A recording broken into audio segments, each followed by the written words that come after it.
is a presentation of Fox Sports. We are Fox. We are the Lions. It was a strange night in Minnesota for the Indians, and it started with a close call on the bases that went the Twins' way, leading to a 3-run inning.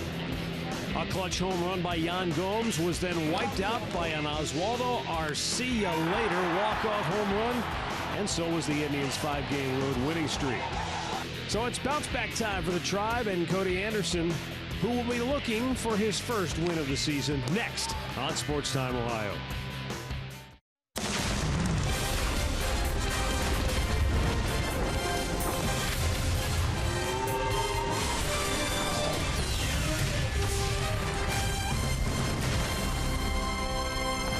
Cold and cloudy in the Twin Cities this afternoon, and we are just about ready for baseball here tonight as the Indians try to bounce back and even up this series at a game apiece against the Twins. Hi again, everyone. Matt Underwood alongside Rick Manning. What a wild swing of emotions for the Minnesota Twins ball club. In the span of less than 36 hours, they went from the lowest of lows to the highest of highs in the game of baseball. Well, it doesn't take long. That's what it's all about. But they were in Washington to end their series there, and they had a walk-off hit against them. Chris Heisey beats Tonkin with a pitch, and, you know, that's a long ride home. But they come right back last night. Oswaldo Arcia hits the walk-off in bottom of the ninth inning of Zach McAllister. So they feel much better about themselves starting this homestand. They play better at home than they do on the road, so the Indians are going to come back and try and even this series tonight. That was Minnesota's first win in the Central Division this year. They had been 0-6 going into play. Michael Brantley back in the starting lineup for the Indians tonight. We did see him in a pinch hit appearance last night late in the ball game, but great to see him back in the lineup finally. Well, everybody in that lineup is going to be happy to have Michael back, the best hitter on this ball club. He'll be in the number 4 hole tonight, and Brantley can go inside, he can go to right field, left field. I mean, he hits with runners in scoring position. He's very, very good. The Indians need him back. 200 hits in 2014, put up another great year last year, so it's going to be good to have Michael back in the middle part of that lineup. So not exactly ideal conditions tonight here in Minnesota. Definitely going to be on the chilly side, but the Indians will try to get this series back to even. Coming up, we'll have the first pitch. When we return, we'll go back to the studio with Alan Jensen, and before we have tonight's first pitch, we'll check in with Andre Knott. Stick around. We'll be right back. Cleveland Indians baseball is brought to you by W.B. Mason, the official office supplier of the Cleveland Indians. By McDonald's, I'm loving it. And by your local Toyota dealers, visit buyatoyota.com. Toyota, let's go places.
drives in a pair.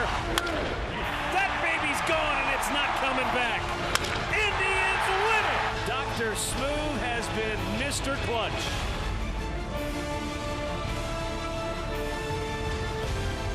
And Michael Brantley activated from the DL last night. Got a pinch hit appearance late in the ball game in the starting lineup here this evening for Game 2 of this 3-game series at Target Field on a cool, cloudy night in downtown Minneapolis. With Brantley returning to the lineup, that means the lineup has been shuffled a bit. With more on that, let's go down to our man in the know, Andre Knott. Yes, the lineup has been shuffled a bit. We've all had conversations over the last week of where exactly Michael Brantley would hit. He's going to hit cleanup, and Terry Francona says a couple things play off of it. They're going against a right-hander, and over the weekend in Detroit, Carlos Santana had some success as a leadoff hitter. He was 4 of 14 with 3 extra base hits, so Tito wants to keep him at the top of the lineup. The other thing this does is it keeps switch hitters in between his 2 left-handed hitters. Now he says, look, when we get to Philadelphia this weekend and the DH is gone, we'll probably change it up. But this order worked for us. Speaking of the switch hitters at the top of the order, Francisco Lindor made 3 dynamite plays last night that'll be on the top of everyone's highlight shows. But the play he wanted to talk about last night and this morning was the play that he did not make when the game was on the line. He took last night's loss tough. He said he felt like it was his fault that the team didn't win because it was a play he felt like he should have made. I told Terry Francona that. He goes, I never want one player to think that we won or lost because of them. He goes, but I do appreciate that Francisco Lindor takes pride in his position and pride on this team and pride on being the best shortstop he possibly could be. But I never want him to put one play on himself when we have a game of 9 innings and as many outs as we made.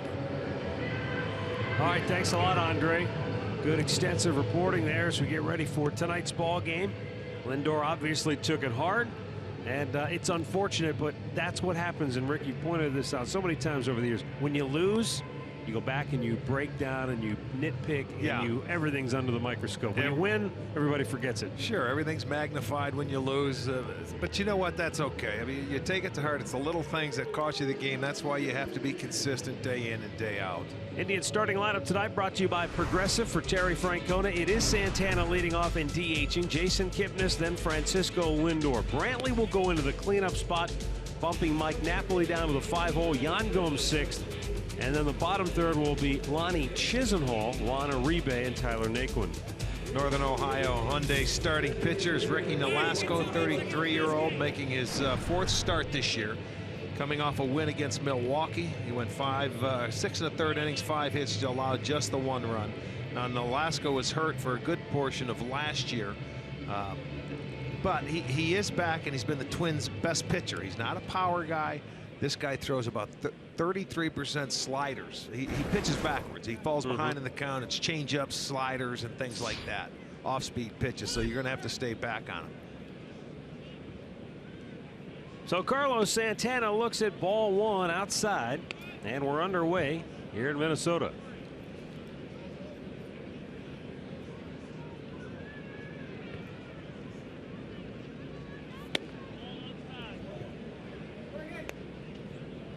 Carlos Santana looks again. It's ball 2.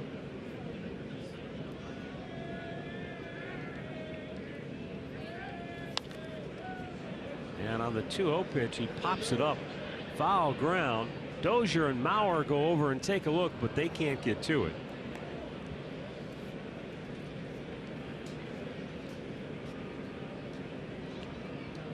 Game time temperature is 49 degrees. But with the windy conditions, it's going to feel closer to 40 degrees here at game time, and the fans are bundled up for sure. 0 away, 3-1. Well, here's the Carlos Santana that makes sense in the leadoff spot. The patient hitter who will work the count. Well, swings and fouls it off, full count. The first game he ever led off against Verlander in Detroit. 3-2 count. Yep. Got the fastball, and he hit a home run. Not that he's going to do that every time, but he's already worked. It's a full count. And now that it's gone to 3-2, the third baseman Sano shifts over to the right side of the infield, leaving Escobar the only defender on the left side. And Santana pops it up. Dozier, the second baseman, will make the catch. 1 away. We'll set the Twins defense for you. Right now, it'll be Rosario in left. It'll be Santana in center. Arcia in right. Sano at third. Escobar at short. Dozier at second. Mauer is at first. Suzuki behind the plate. Doug Eddings will call the balls and strikes. Laz Diaz is down at first. Ben May at second. And the crew chief, Jeff Nelson, is at third base. Here is Jason Kipnis, 1 for 5 with a run batted in last night. And he takes up and away for ball 1. Nolasco, this will be his 5th start against the Indians. He's 0-2 and a .561 in his career.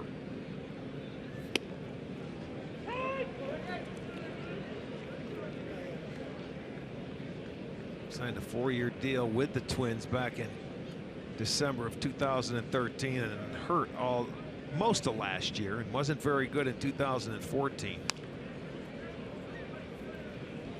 You'll see a lot of sliders from him tonight. 1 ball, 2 strikes to count here on Kipnis. You know, he was the #2 starter last year, then hit the DL shortly after his first start.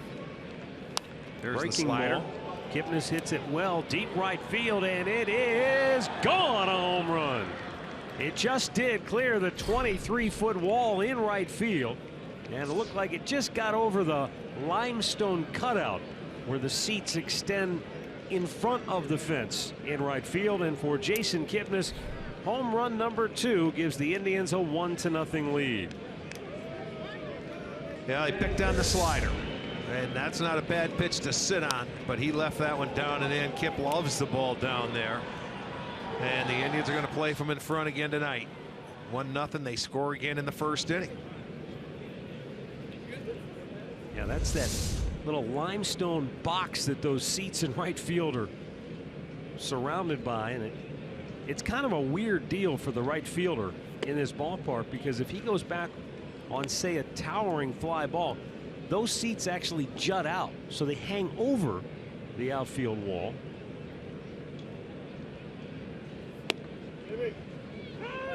Francisco Lindor, 0 for 3 last night, walked a couple of times. That was the 13th run the Indians have scored in the first inning, which is their best inning of the year. They've scored 13 in the first and 13 in the 5th. I like the first. You score in that first inning when you're on the road. That means your pitcher can go out and toe the rubber with a lead. Indians scored first last night, but that didn't come until the 2nd inning of the ball game. Unfortunately, though, the Indians' offense sputtered throughout the game. You know, you talk about that lineup change too, and Santana in that leadoff spot. You know, I don't mind them breaking up Napoli and Santana as well. Lindor down on strikes, 2 away. Keys to the game tonight, courtesy of Wayside Furniture. And for the Indians, bring them home. Last night, just 3 for 12 with runners in scoring position. They left too many opportunities out there. And for Cody Anderson, keep the ball down in the zone. We'll talk more about that when Cody comes out to take the hill. Here's Michael Brantley. Pitch from in front, down in the zone. 3 pitches or less, always good. And Brantley pops one sky high on the first pitch. Center fielder Danny Santana will make the catch, and the inning is over. But Jason Kipnis gives Cody Anderson the early lead on a solo homer to right field. 1-0 Cleveland. The Twins are coming to bat.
inning.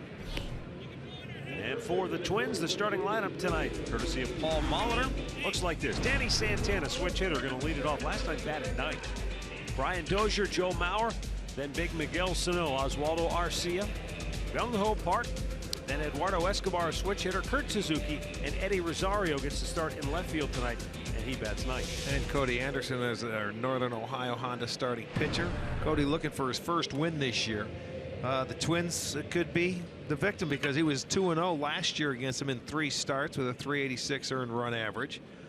He had a no decision his very first start against the Twins in August, but 2 starts in September he came back and had wins. Fastball outside corner, painted it, strike one. Now this is something we talked about with our keys thing, keeping the ball down in the zone. Now I don't want to oversimplify it, but when you talk about keeping the ball down in the zone, he's a guy that when he pitches the contact, gets some ground balls, that's when he's probably at his most effective. Yeah, well, and locate the fastball. He's been leaving fastballs up, and he's been a fastball changeup guy a lot last year. Now he's mixed up his other things, and get back to the basics that you had last year.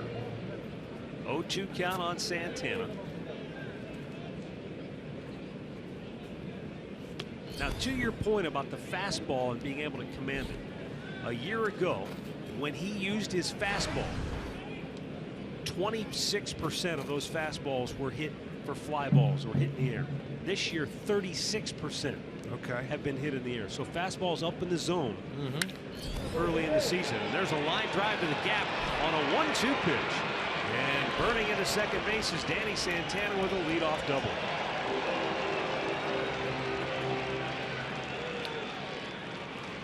Well, let's take a look at the pitch on our Nissan pitch tracker. What do you see? I see one that's right down the middle. It's mid-thigh. It's elevated, and it's a good pitch to hit with 2 strikes. So the fastball is up. They take advantage of it, and the Twins lead off with a double. For Santana, that's going to be his very first double this year. Now that probably wouldn't quantify as a fly ball. That was more of a line drive. Yeah. But the well, point when the ball is elevated, it's easier to hit it in the air. He's got to be a guy that gets it down like that, bottom of the zone or below. Dozier takes, it's a little low for ball 1.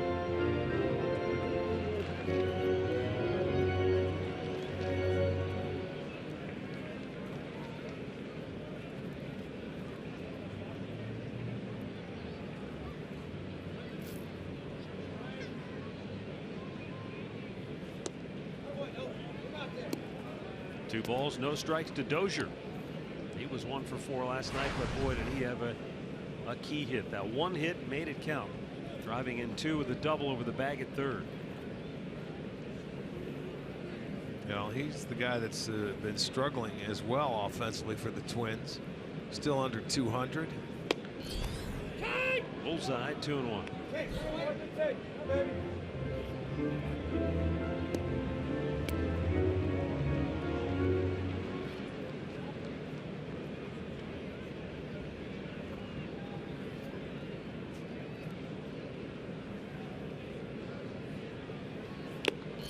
Elevated the fastball, and that was up out of the hitting area, even though Dozier can get on top of a high fastball. This is not the guy you want to go upstairs with because he can catch up to it. He fouled that one off, but it's a matter of getting it zoned in. That was 95.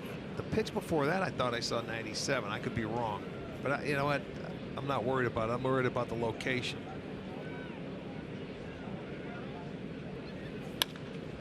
Line drive, base hit.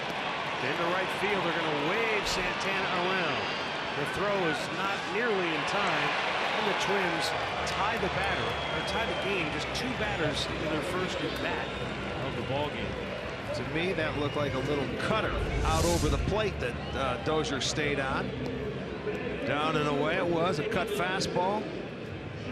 That was a little off the plate, so he had his 2-strike approach right there. Takes it to right field. Chisenhall comes in, throw off line. Twins tie it up. 10th RBI for Dozier. And up comes Joe Mauer.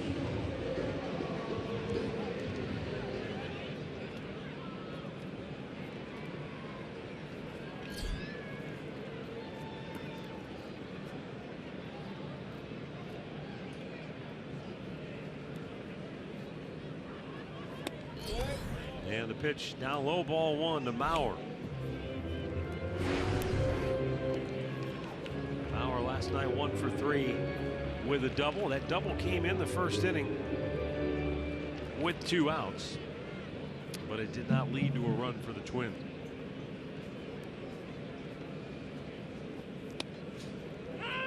There's a strike to the outside edge, and it evens the count 1-1.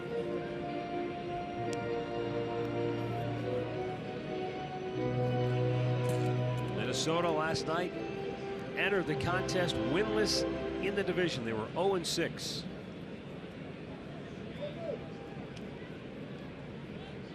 And it looked like the Indians pretty much had the game in control going into the bottom of the 5th inning. They led it 2-0. They had just scored that second run, and Danny Salazar had the first 2 outs of that bottom half of the 5th inning, and then everything went haywire.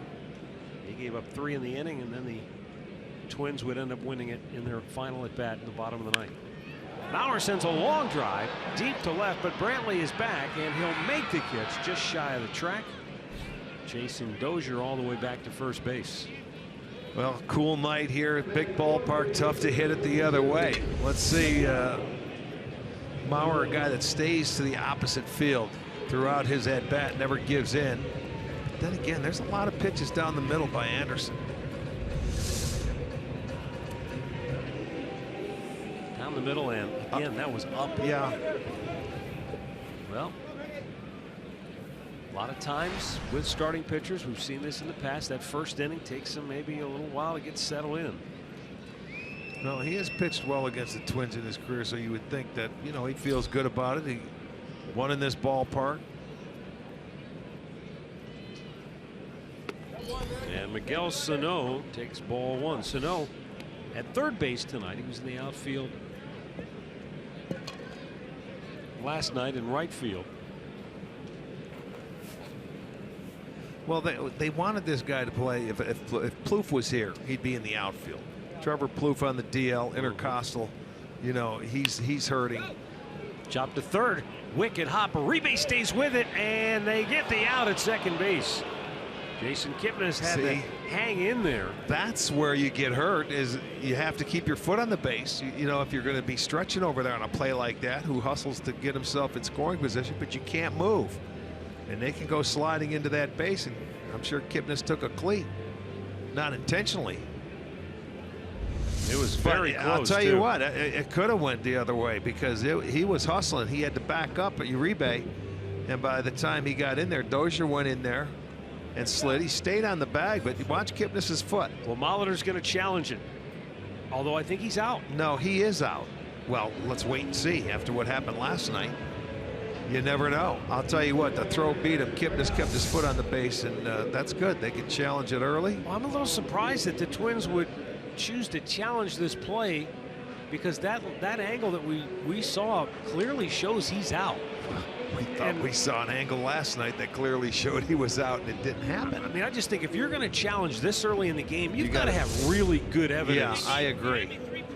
Kipnis is right there. There's the ball in his glove. His foot's on the base, so there's no question he beats the throw. Well, it looks like we have a problem with the replay system. They're well, not good. looking. They're not looking at anything right now. They're doing a lot of talking. And now wait, is this going to be a crew chief challenge as opposed to a Minnesota challenge? No, you can't. It's got to be the manager challenge.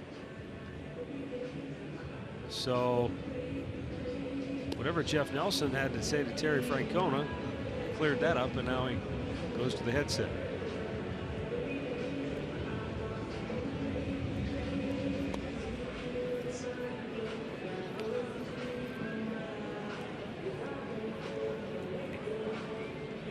All right, so they'll take a look at it in New York, but I think this is pretty cut and dry. Did you see anything on any of these angles that would lead you to believe otherwise? No, I didn't. The first time we looked at it, it looked like he was out. I mean, and they're already off the headset. Didn't take long, yeah. So no question he's out.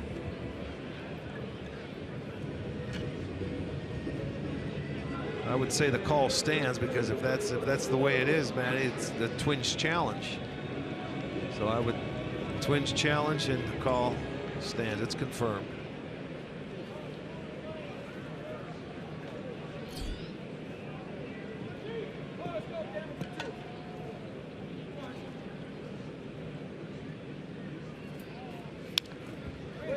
foul out of play by Oswaldo Arcia.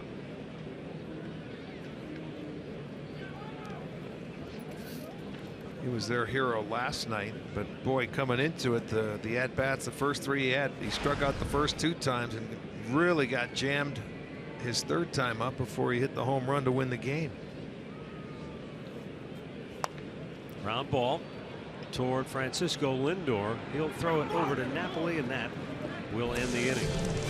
So the Twins get the run right back, and we are tied at 1 after 1.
MLB.com at-bat app.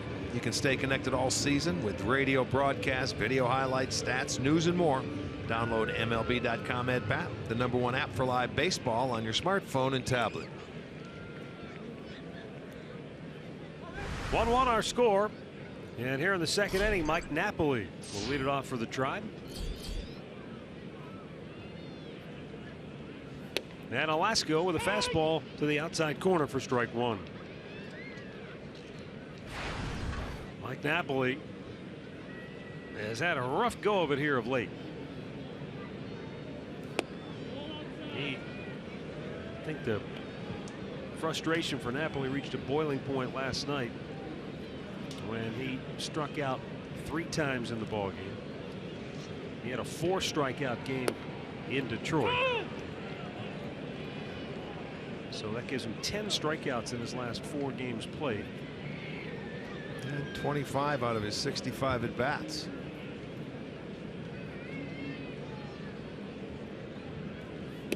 Breaking ball, and that rings him up. 1 away.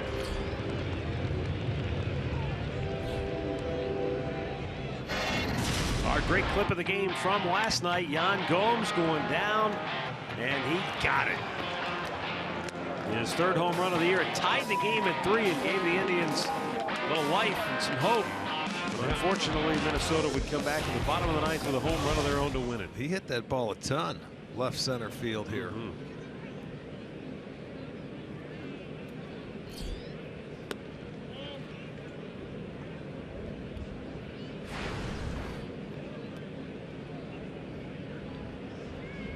By the way, you were asking last inning, didn't get a chance to really respond because the inning came to a pretty quick close.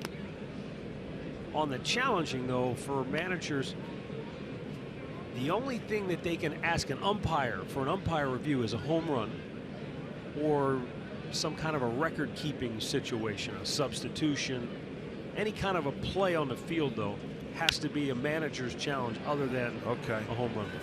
If it's a forced play or a tag play, they have to initiate that challenge. Now, I think when we get, I have to go back and check, but when we get late in the game From the 7th inning on, if you're out of challenges, then, right. yeah, then you can request it, I believe. And they don't have to give it to you, though. Right. They could say, go take a flying leap. So you better be polite to them. Yeah.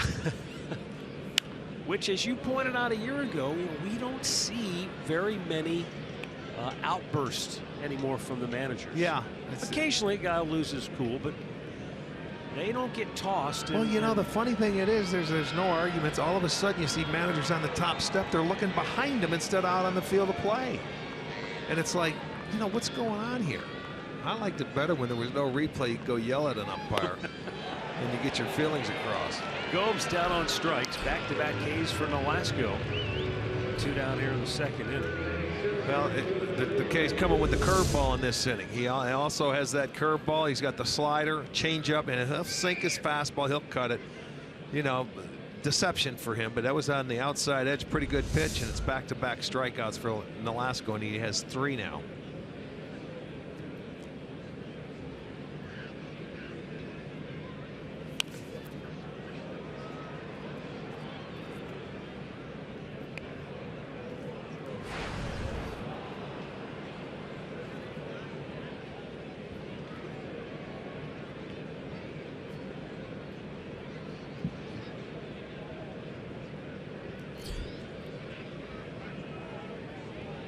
Lonnie Chisenhall. He hammers it fouled on the right side.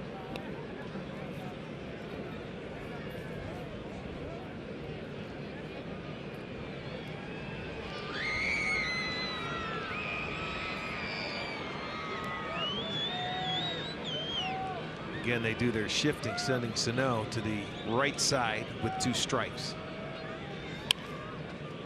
And he shoots it the other way, and it's going to land foul.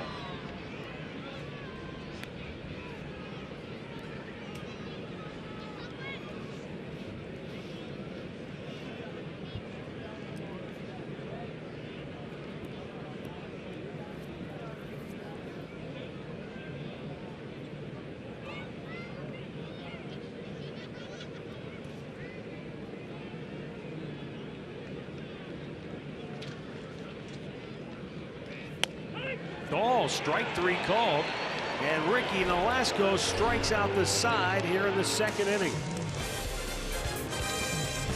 Tied at 1, middle of the 2nd.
Before we head to the 2nd inning, it's brought to you by Jeep.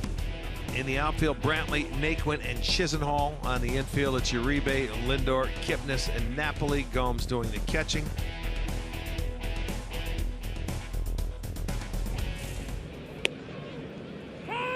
Young Ho Park leading off. He's the DH for the Twins, and last night, his first game against the Tribe, he was 0 for 4. He did save a run, though, at first base, if you remember. 2 outs, dove for a ball in the hole, kept it on the infield. It was a base hit, but he ended up saving a run.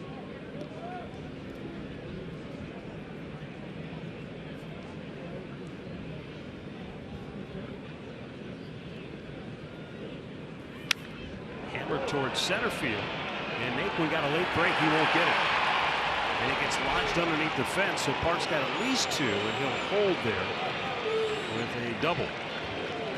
Well, we mentioned last night, this guy doesn't get cheated. He loves to swing the bat. I mean, he gets his money's worth when he's up in the batter's box, and he hit a line drive right over the head of Naquin. And there's a fastball that was sort of down, middle, in, and he tattoos it, gets it over the head. No way you're going to catch that. That's a vicious line drive, sticks underneath the wall. So for Park, his 3rd double, and again, back-to-back innings with a leadoff double.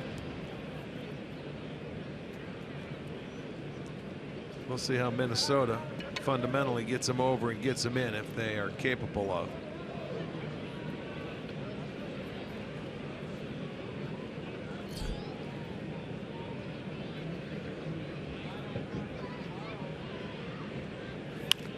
And a pop back out of play.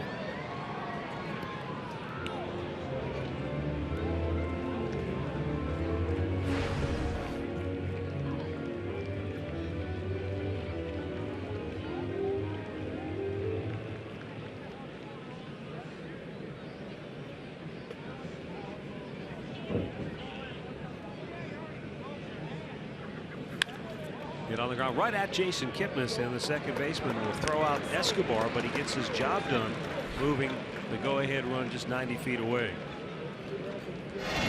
Let's go back to the first inning and look at some of the locations. When he was middle of the plate and up, he was burned by the hitters. That was a cutter, but it was out over the plate, and I call that a pretty decent job of hitting. Mauer, he left it up. But now there he ties one up and in. He gets the out to Sano, and then Arcia goes after that little change up down and hits a little weak grounder. So you make your pitches, you keep them off the barrel of the bat. Now the infield of the Indians is coming in to cut off the run at home plate.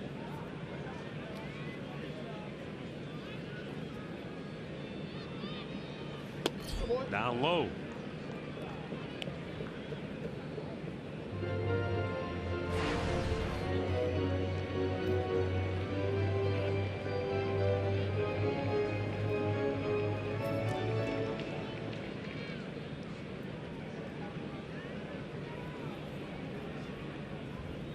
With the infield in, Kurt Suzuki takes a big swing and comes up empty. He's looking for a pitch to drive. And right there he sees a very good changeup from Cody.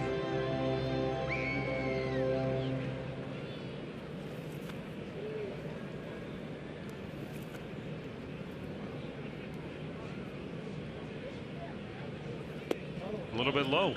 Couldn't get him to offer at it.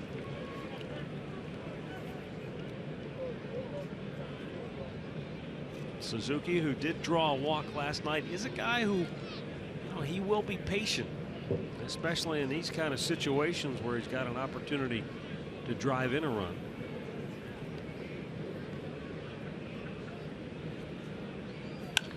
And he drives it in.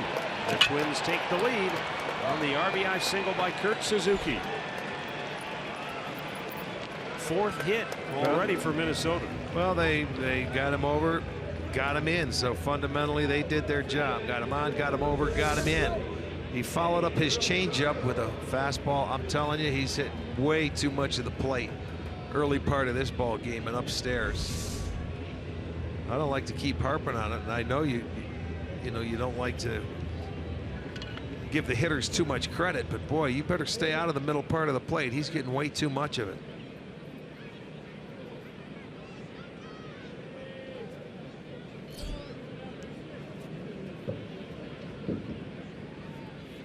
Down low.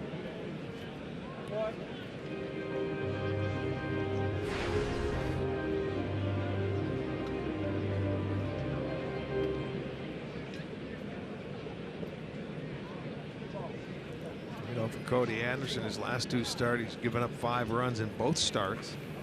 Never got 5 innings in. First game of the year, he pitched 6 innings against the White Sox. Had a no decision. Pitched a good ball game, but against the Mets, it was 4 2/3 with 9 hits and 5 runs. And against Seattle, 3 2/3, 9 hits and 5 runs.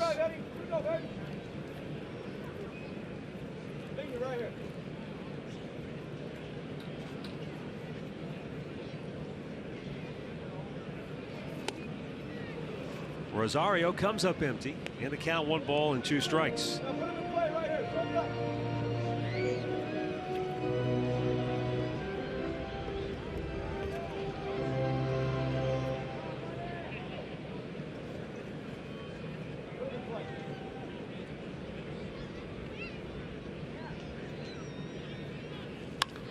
Just golfed at it, popped it to center, and Naquin will make the catch. 2 away.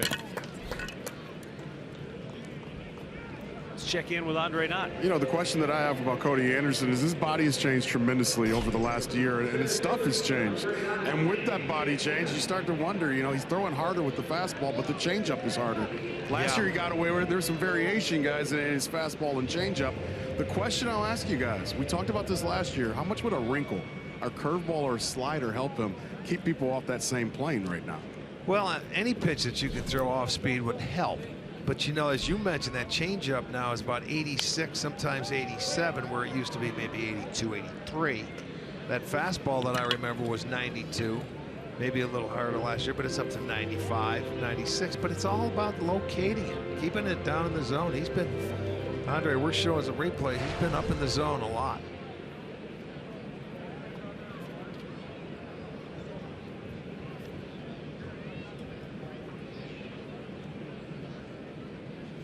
It's inside, 1-1. We had this conversation when we walked back last night. There's nothing new about this. Pitching isn't so much about how hard you can throw it, but where you can throw it. Yeah, it's keeping the hitters off stride. There you go. There's a nice little changeup on a good, you know, good location away. There's nothing wrong with wanting to add velocity as long as it doesn't come at the expense of something else like location or movement, which sometimes you start throwing too hard, you'll lose some of that natural run.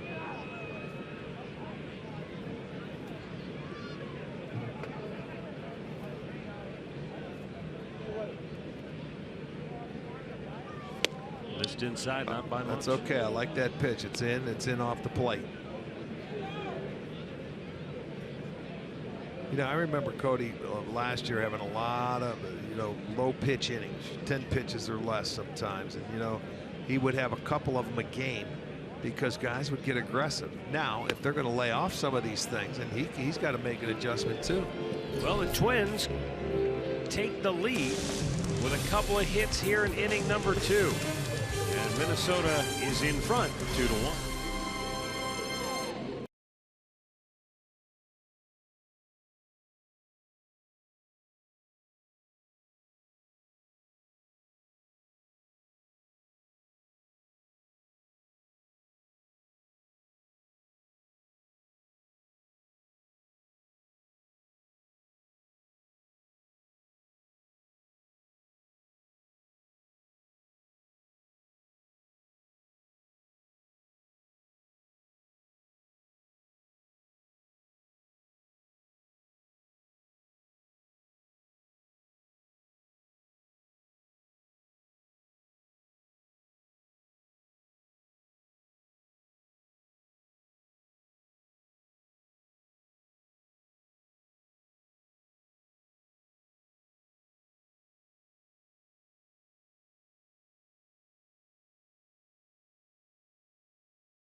16 season tickets are still available and include 8 different plans. When you buy a prorated 20-game plan, you'll get up to 12 games for free.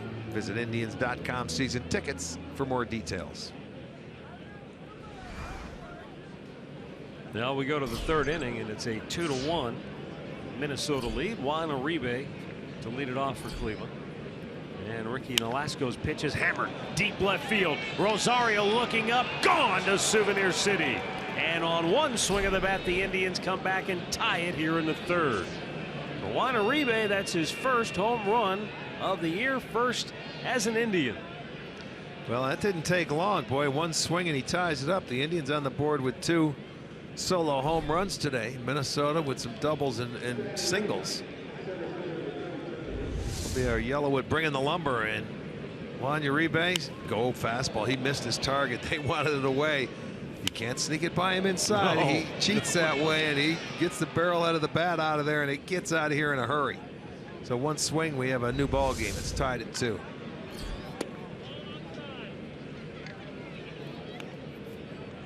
The old timers used to say it's like trying to throw a lamb chop by a wolf. You're not going to get a fastball middle in by Juan Uribe. He is so quick still, even at this point in his career. Naquin, a high drive, fairly deep to right, but Arcia back and will come in on to the grass in front of the track for out number 1.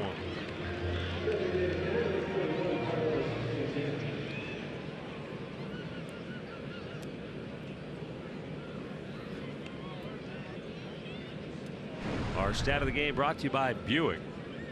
And Carlos Santana likes the new home of the Twins with 11 home runs here. 18 in his career against Minnesota. You know, the thing that's a little misleading in that number, I can see Santana with 11 because we play here 3 times a year. Batista only comes once a year. He has 11, and this isn't hitter's paradise by any means. Especially, I would think, for a right-handed hitter. Maybe for a left-handed hitter, as I said last night, you get some nights where that breeze is carrying out to right field.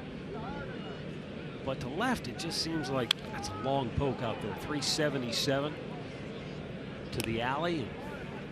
What is it, 339 well, right down I know the line? when this park first opened, there were a lot of disgruntled hitters, especially left-handed hitters. Maurer, Morneau, because you know when they played over in the dome, the Metro Dome, they could go to left center field and hit homers, and then they would hit the same balls here, and you'd see them fall short and not even get to the track. It's a little disheartening.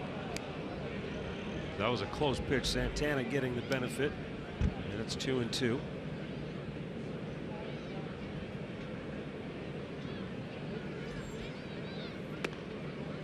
I'm trying to. Do you remember how high the wall, the baggie was in right field?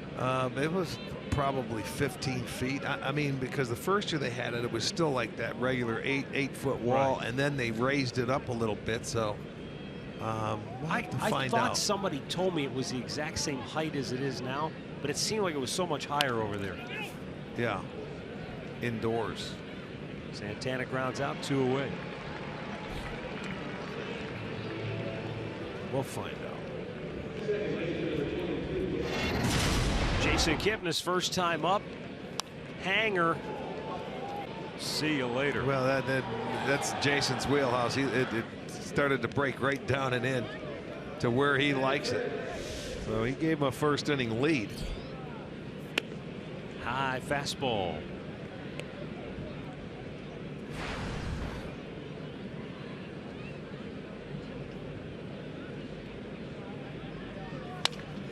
Ground ball.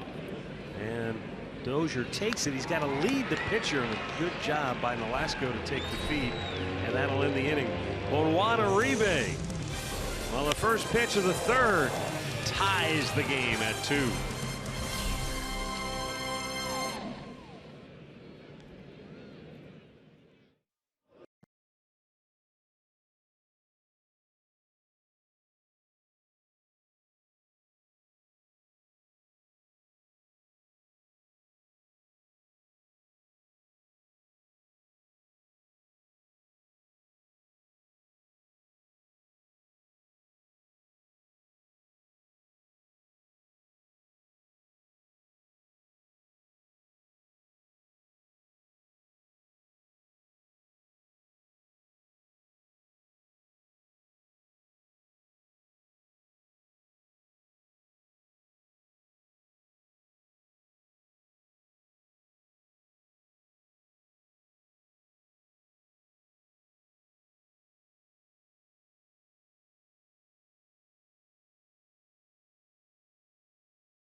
game. For Miller Time, brought to you by Miller Lite. Hopefully you have time to enjoy a cold one on night. Watch the Indians and the Twins. 2-2. Bottom of the third. Brian Dozier to lead it off. He drove in Minnesota's first run with a base hit in the first inning.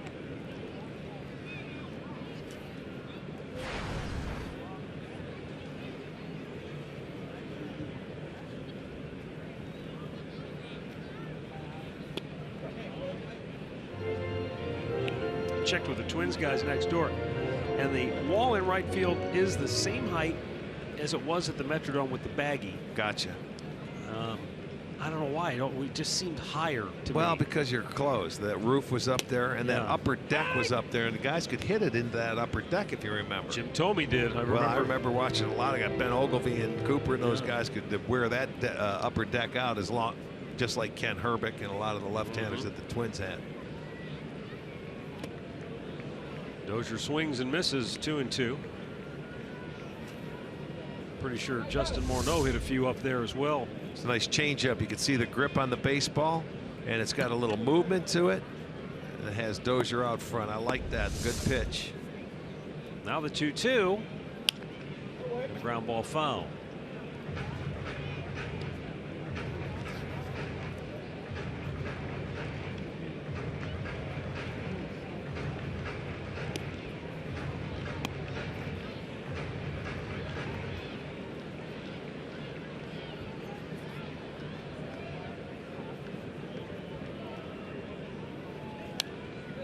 That's fouled back. Oh, right into his bag of popcorn. He lost the popcorn and did not get the ball. Oh, that's a tough break. Look at, he's upset. There's the bag. Maybe he wants. Anybody have a broom for him to sweep it up and put it back in the bag or box? The 2-2. Another pop foul. This might get him another bag of popcorn. I gotta buy that guy another box of popcorn. That's what he's saying. You know how much that cost me. I think he's more mad he doesn't have the ball, right? Yeah, I think so. I gotta send Teresa down there to get him a popcorn. Swung on and missed. Dozier finally retired. That's a second strikeout for Cody Anderson. One down in the third.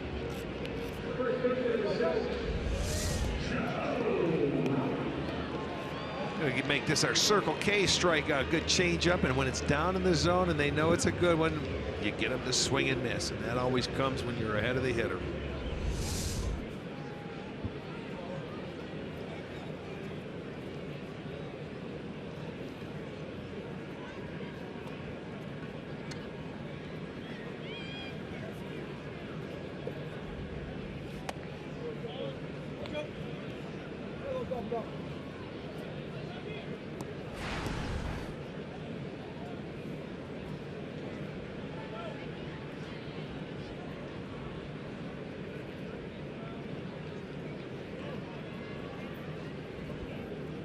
One ball, no strikes.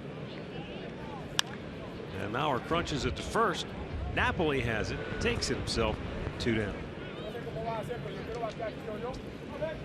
Well, come on out to Progressive Field next week. The Indians return home after this road trip, starting with Tuesday, because we have Monday off. We're going to be facing the Detroit Tigers. Of course, the Tribe swept the Tigers in Detroit over the weekend, and a little controversy in that last game with the ring and with Brad Ausmus coming out there a couple times. So come on back. The Indians are going to try and sweep them again. Go to Indians.com and get your tickets. 2 down for Miguel Sano. And a breaking ball in the dirt.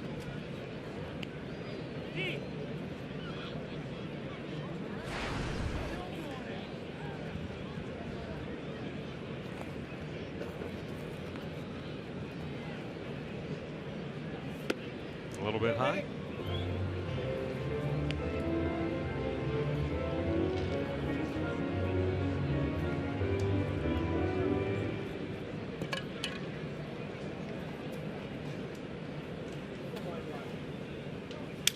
Sano got in on him. Might have broke his bat. Look at Lindor go get it. And Francisco pulls it in to end the inning. Cody Anderson sets him down 1-2-3 as Lindor runs it down in center field. And the Indians and Twins are tied at 2.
Fourth inning.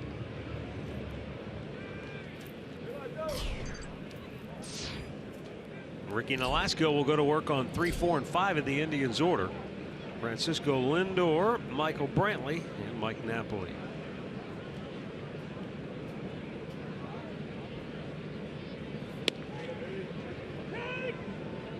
Starts off with a changeup.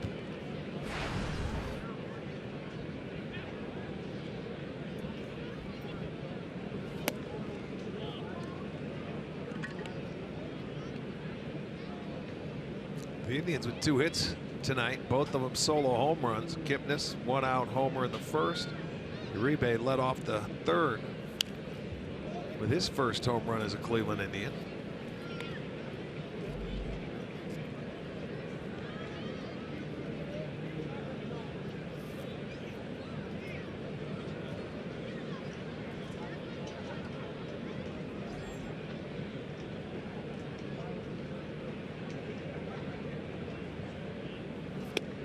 And strike 3 called. Yeah, pitch it backwards. The 1-2 count. Throws that fastball in the inner part of the plate. Catches Frankie looking. That's his 5th strikeout. You can see a little comeback. That's a good pitch. Very good pitch. The left-handers have a tendency to start at that front hip. Good pitch, but a better job of framing by Suzuki. I mean, that comes inside the call. I mean, when that's a good look at that from that camera, which I really like, because a lot of times from center field it's not directly behind it. So that high home look is really good. Michael Brantley fly to center his first time up. His first start of the year. And last year Michael Brantley led all of the major leagues with 45 doubles. And so over the last 2 years with 90, he's at the head of the class. But a fly ball out here, and he's 0 for 2 tonight. 2 down for Mike Napoli.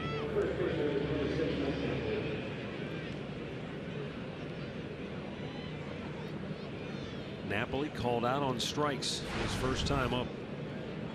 And it was a high curveball from Nolasco that got him looking.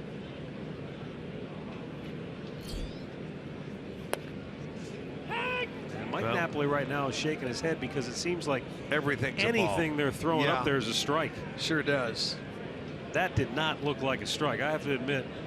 And you know, he's a frustrated hitter right now. Well, he's talking to the home plate umpire. He did that last night to Jeff Nelson. Well, and he started the second inning, and he just breezed through that inning. He struck out the side. No, that's not a strike. I know, but you know, you can't swing at that.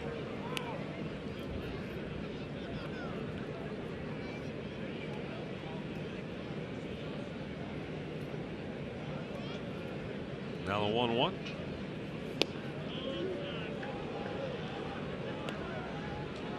No, Alaska's going to keep throwing it out there and see if he can get it called again. Well, again, Napoli's been around long enough. He knows the strike zone. I think he's got a pretty good idea. That ball's hit hard, but right at Dozier. And the Indians go 1-2-3. We'll head to the bottom of the fourth. Still tied at 2.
Fourth inning here at Target Field in Minneapolis, and a guy who will be working right next door next year, Tom Thibodeau, just named the new head basketball coach of the NBA's Timberwolves throughout tonight's first pitch. A little bit longer than a free throw. Yeah, there you go. Now there's the guy who had the popcorn and tried to catch it with the popcorn box and blew out half his popcorn. Now, the Twins radio guys, they gave him a popcorn refill, but Bert Blyleven one-upped him. The Hall of Famer gave the guy baseball. Well, which do you think he's more happy to get? Probably the popcorn. No, I'm kidding. You know. Well, he gets them both, man. He's a big winner today. I'll bet Bert signed it, too. There it is. There's the signature on it. Absolutely. Look at, they're showing everything. That's beautiful. They're taking pictures so they can send There's the them ball out. I should have had that destroyed my popcorn. Here's the one I got from Hall of Famer Bert Blyleven. That's good stuff.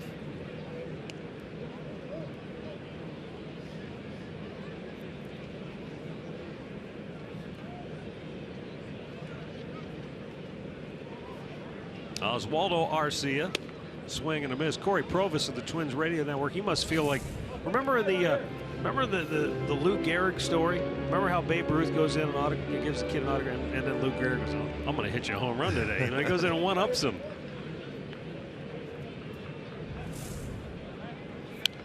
Arcia fouls it back.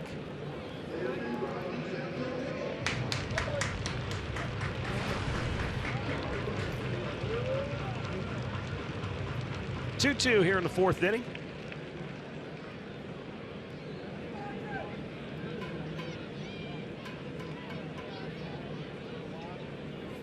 And ball's out of play down the left side.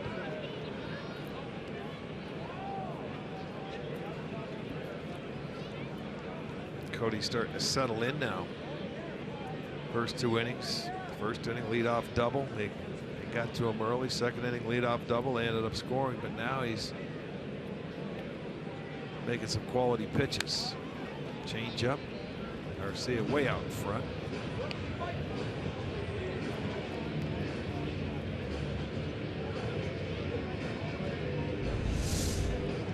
Watch his front foot. He's down, and you think you're getting the fastball, and it's emergency just to keep the bat, trying to keep it back. And that's the key to pitching, is keep him off balance and off the barrel of the bat. Nice. And he strikes him out. Almost the same. Worked him over. Pitch.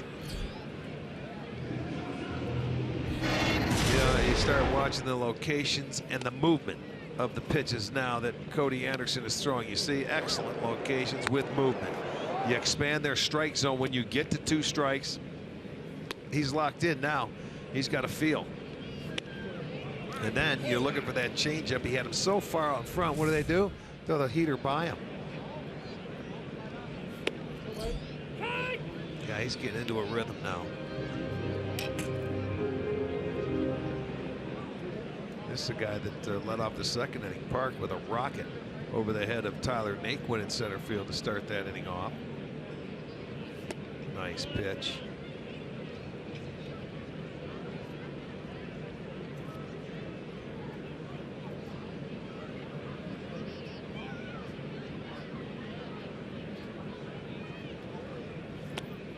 Check, did he go? No appeal. I need 6, please.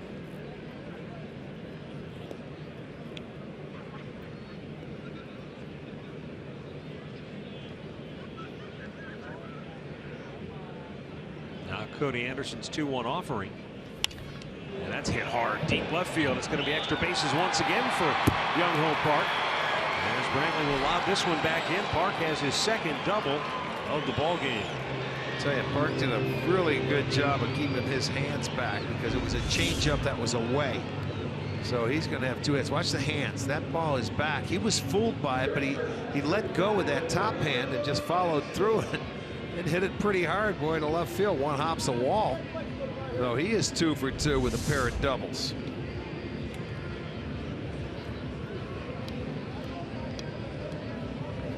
Elsewhere in the American League Central Division, last night Miguel Cabrera homered twice as Detroit beat up Oakland. Tonight Rich Hill has struck out Cabrera twice, and he has shut out the Tigers through 7 innings. Oakland leads that game 5-0 in Detroit.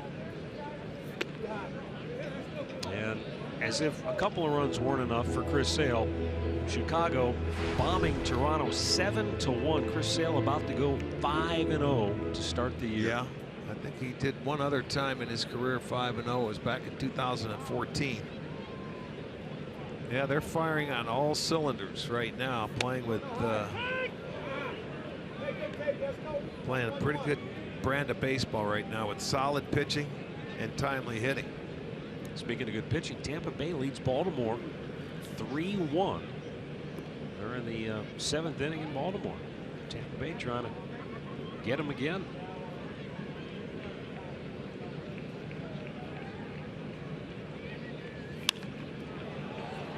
In the air. Brantley on the move near the line. Makes the catch in fair territory. And there are 2 away. This summer, make a difference and Bike to Cure in Velasano. It takes place at the end of July. Every dollar raised advances cancer research at Cleveland Clinic. Team up now. Get involved at velasano.org. Kurt Suzuki gave Minnesota a 2-1 lead with an RBI single in the 2nd inning. He can give him the lead again here.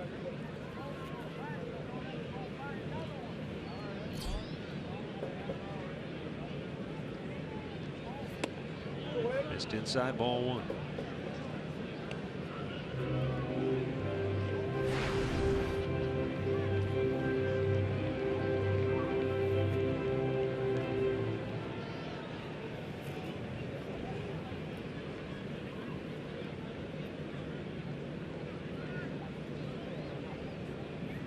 .41 out of 61 pitches for strikes tonight for Cody Anderson.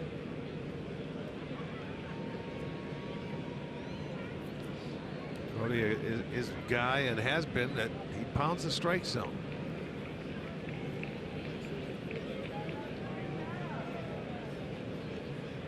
Hasn't walked anybody tonight. Has 3 strikeouts. to center field, and Naquin won't get it. And once again, Kurt Suzuki has given the Twins the lead. He's 2 for 2 with 2 RBI singles. This one, a 2-out backbreaker, as Minnesota goes in front 3-2 in the 4th inning. Yeah, it didn't hit it all that hard because it got in front of Tyler Naquin in center field, but they wanted it away, and he left it up. He made the mistake up again. So that's the exact same thing that the Twins did back in the 2nd inning. It was the Park double, and then Suzuki with the RBI single. They do it again here in the 4th inning, and they retake the lead 3-2.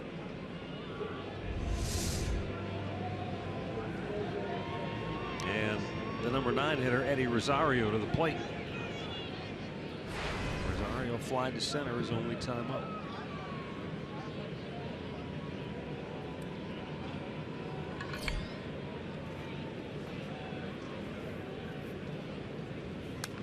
Foul back.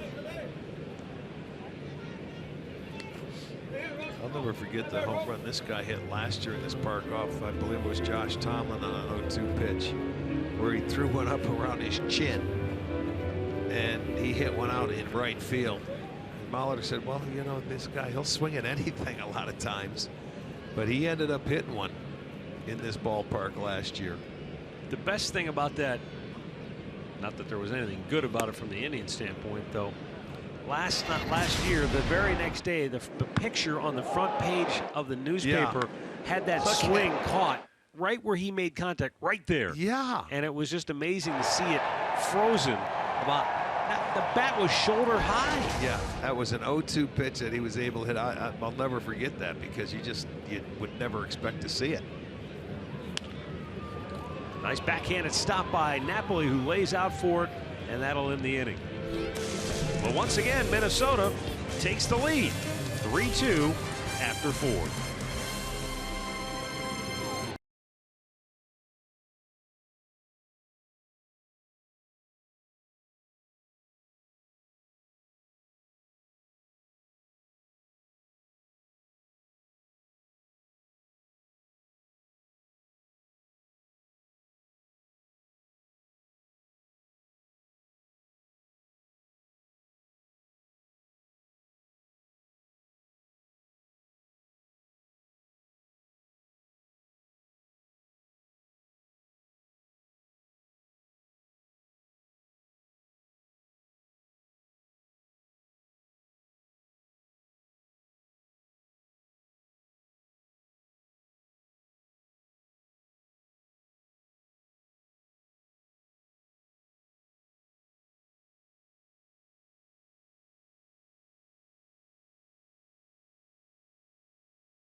Cleveland Indians baseball is brought to you by Levin Furniture. For the best deals on furniture and mattresses, shop Levin's.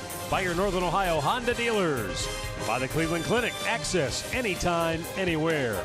And by T-Mobile, get major league coverage. T-Mobile has doubled its 4G LTE in the last year. 3-2 Minnesota, 5th inning. And for Cleveland, Yan Gomes, Lonnie Chisenhall, and Juan Uribe. And Gomes chases after a slider for strike 1.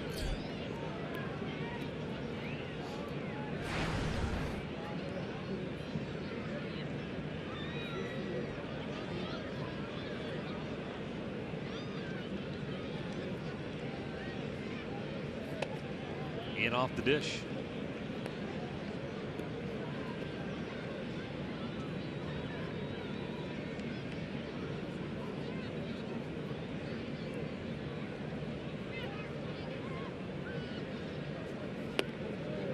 Slow hook. Yeah, went really geared down on that 74 miles per hour on that curveball.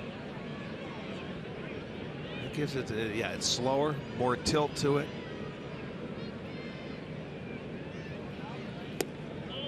Low, trying to paint the fastball. Yeah, I like that selection right there, trying to nail the outside corner after something off speed like that.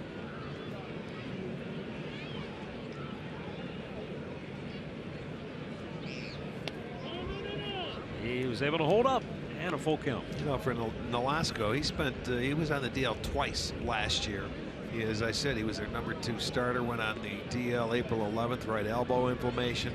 Then he came back and he won 5 straight games in the month of May, and then put back on the DL in June and had a right ankle impingement, and ended up, that was his year.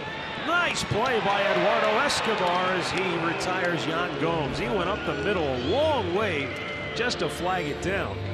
Then was able to spin around Plant and get off a good throw. Now it helps that you've got the catcher running, but look at the athleticism and the accurate throw. That's, yeah, knowing your runners. He did go a long way, spins and makes the throw. It's amazing they can do that all in one stride, and they're very accurate with the throws, those shortstops.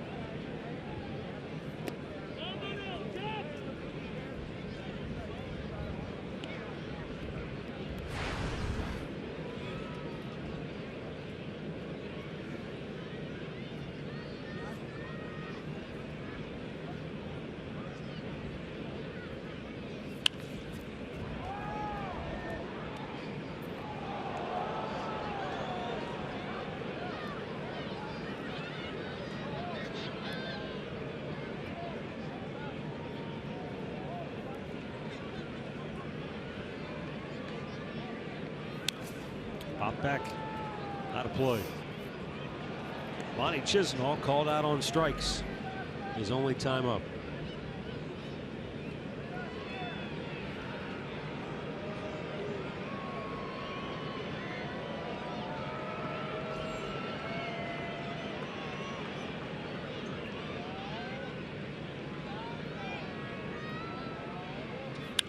And Lonnie shoots one out of play down the left side.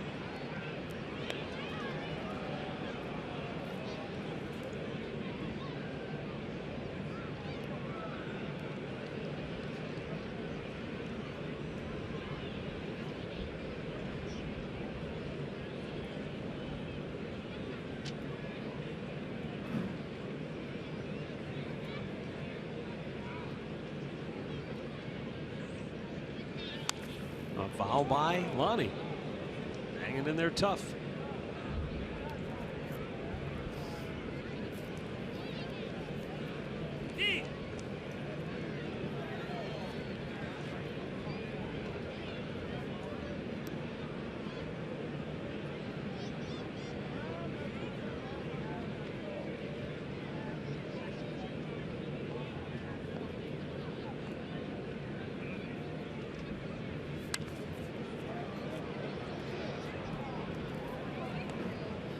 He's fouling off a lot of pitches. That first pitch was a ball, but everything after he has been swinging at, fouling him off. He's moved him in, out. Curveball, that was the fastball. Chased one in the dirt. Yeah, he was swinging at everything in that at bat. It's the 6th strikeout for Nolasco. And there are 2 down. Down to Andre. You know, Brian Dozier said after his last start, Nolasco's last start, he says he looks more like his old self. And to talk about that, he says it's a slider. He says he's thrown it 33% of the time after it was just 26% of the time the last 2 seasons. And Nolasco said he feels comfortable throwing it now in any count when he didn't have that feeling over the last 2 seasons. Well, he's definitely been their best pitcher so far, and you can see why. He's got some off-speed pitches. He's mixing it in with his fastball. He's not overpowering. That's tops at 91. But that curveball is 74. Slider, he's throwing about 33% of the time. There's the big slow hook. So he mixes it well. He's been working quickly. The two times he's been hurt, they left the yard. Not giving up only 2 hits. Hasn't walked anybody in 6 strikeouts. Foul out of play right side. Juan Uribe on the first pitch of the third inning said, "Get out of here."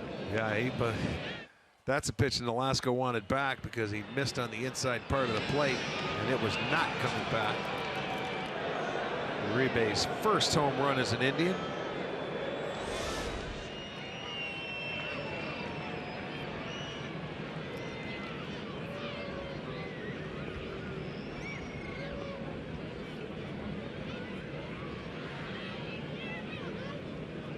.43 out of 66 pitches. Strikes tonight for Nolasco.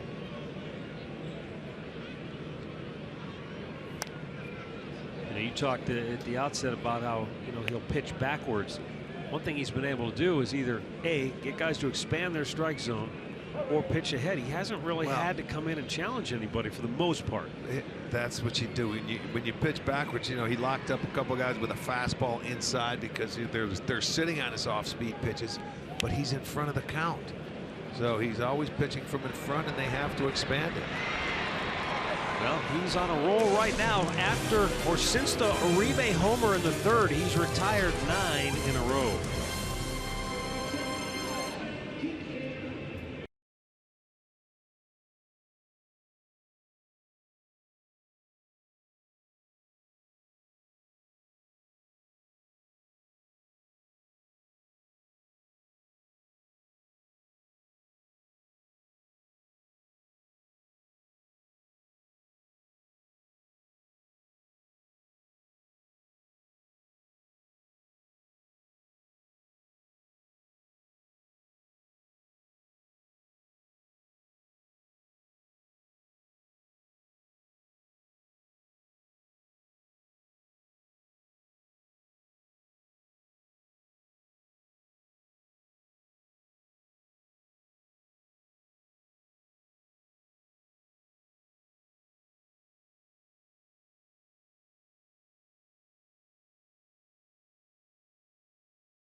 So leading it, and we are going to the bottom half of the fifth inning. Top of the order due up for Minnesota here: Danny Santana, Brian Dozier, and Joe Mauer.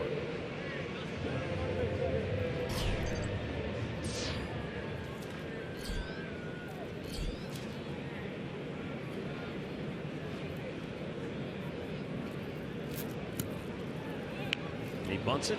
Beautiful bunt. Let it go. That's all you can do.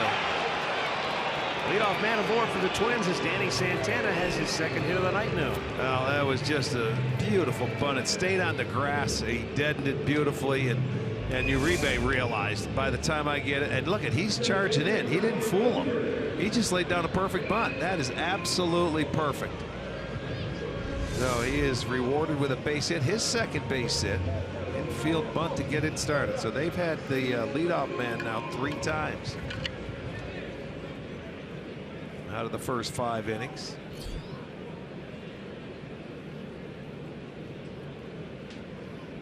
Brian Dozier. You don't see a lot of guys doing that much anymore, do you, bunting? No. Or try to bunt for a base hit and get an inning started.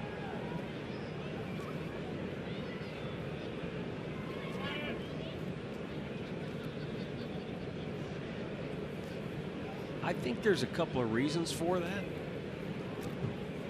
I think one, and perhaps the biggest reason, is that maybe in part due to analytics, the bunt has really sort of been de-emphasized as not a productive play But it's a way to get on base if you're leading an inning off. But because guys don't practice it, because they don't put it in play very much, they should. Don't see guys do it. They should. More guys should practice. Runner goes. Pitch is hit by Dozier. I mean, it hit him. Was the hand part of the bat? Did it hit the bat? No, hand's part of the bat. I think it did. They're not giving him first base, so. Hit the knob. Okay. Wow, he's a honest guy. He's telling everybody to hit the knob. Some guys would have dropped the bat and just took off. It looked like it hit his wrist, didn't it? But off the knob of the bat. Square off the knob. Yeah, that was a good shot. Again, you can see it. I love that camera angle here. It's given us 3 very good looks at different things over the last 2 nights. That's a not so subtle hint. Runner goes, and a fly ball to right field near the line. Long run for Chisenhall, dives, can't make the play. But Santana had to scamper back towards first, so the play might be close at third base, and he is out at third. Oh, Danny Santana tagged out by Uribe on a pretty strong throw from Lonnie Chisenhall. Now, good hustle by Chisenhall, and Santana, he had to wait to see because Lonnie almost made a diving catch, and because of that, he had to kick it back in gear, and he couldn't get there ahead of the throw. Well, he was forced to go to third base because of Dozier. Dozier forced him. You watch, he's going to stop and come back. But watch where Dozier is. He forces him to go to third because Dozier's going to second. I don't know if we'll get a look, but I mean, he had to go. He was forced.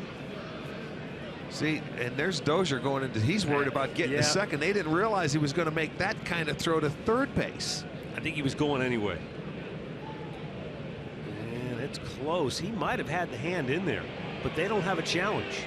Now, see, this is where that first inning challenge really comes back and hurts Minnesota. They challenged a play in the first inning, and it wasn't even close. And because of that, they lost their challenge. If you look at this again, it looks like the hand's on the bag before the tag is made. That's a good call. So he would have been safe had they had a review, but they don't have one. And it's not until the 7th inning where you can go out and ask the umpires if they would take a look at it. That's a good call. Now, can the Indians take advantage and get out of this inning without allowing any damage? By the way, credit Dozier with a single, and he gets second base on the throw.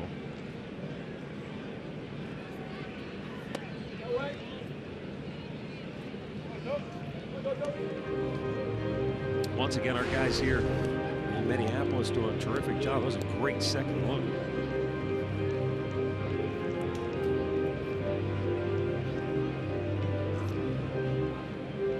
Joe Mauer flied to left in that first inning. He grounded out to first base in the third.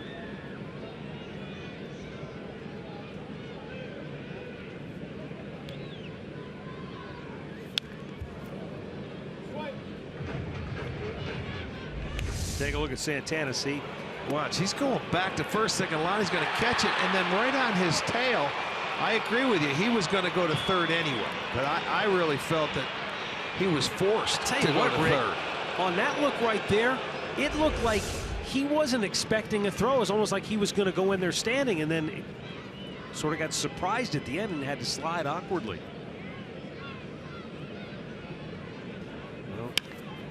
Mauer drills one to left, and it's a fair ball.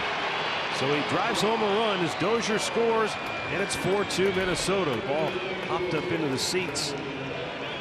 Now Mauer with his 5th double and his 7th RBI, and that's 3 straight hits by Minnesota to start the bottom of the 5th inning off Cody Anderson. There's the guy that stays on the baseball regardless of what you throw, whether it's a changeup or fastball. He's going to try and go that way. So his first hit of the night. They get their 4th run on the board, and out comes Mickey Callaway. That bullpen is going to be up and getting loose. They're scrambling to get somebody hot in a hurry. Yeah, 9 hits now for the Twins. They have 4 doubles. Well, while we have a moment, let's send it back to the studios for an in-game update with Al Pulaski.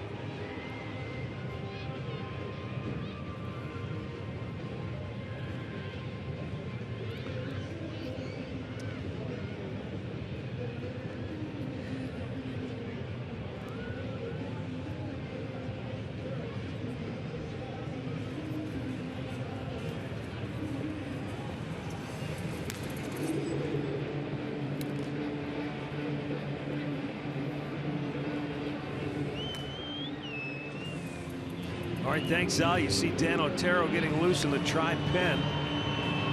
Mickey Callaway's gone back to the dugout. Cody Anderson now has given up 4 runs on 9 hits in 4 in the 3rd innings. And you go back to last night, Danny Salazar only went 4 2/3 innings. Indians had to use 5 bullpen pitchers in the series opener last night. And with Carlos Carrasco already lost to the disabled list, we're not even through the month of April, and the Indians have to try and patch the rotation back together. They have to hope that Trevor Bauer will be able to step right in and pick up the slack. Nice fastball by Cody as he tied him up 1-1.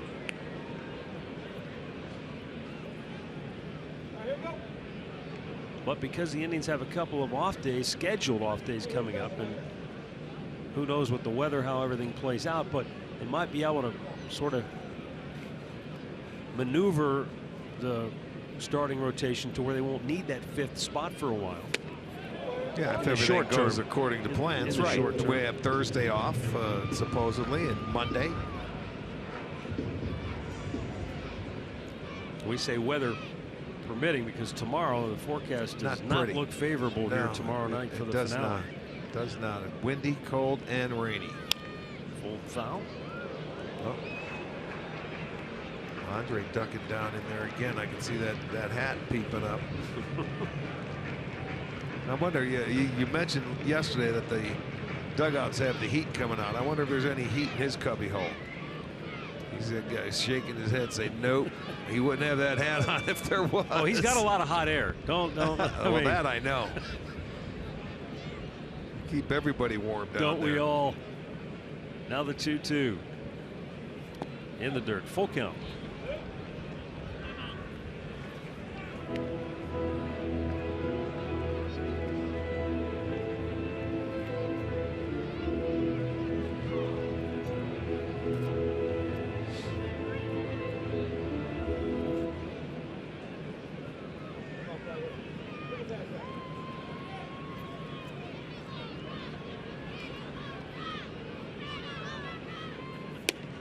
Just missed outside, and that's 4 straight have reached safely to start the inning, and that's probably going to be it.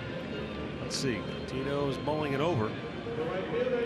Looks like he's going to stay with him for at least one more batter. Maybe he's been able to handle Arcia in this game, so I think that's going to give him one more hitter. He's certainly not going to face Park, because Park is 2 for 2 off him with 2 doubles. So this could be his last hitter regardless of what happens. Love to get a ground ball double play, but he overmatched him in his last at bat on the strikeout. Got him looking for the changeup and got him with a fastball. Last night it was the Indians who out-hit the Twins 12-5 but lost the game. Tonight Minnesota not only leads on the scoreboard column, but they also out-hit the Indians 9-2. Both Indians hits solo home runs, the only reason they're on the board at all.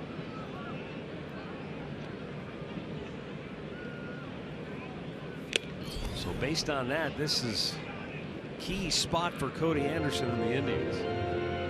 And he's just overmatched Arcia so far in this at bat.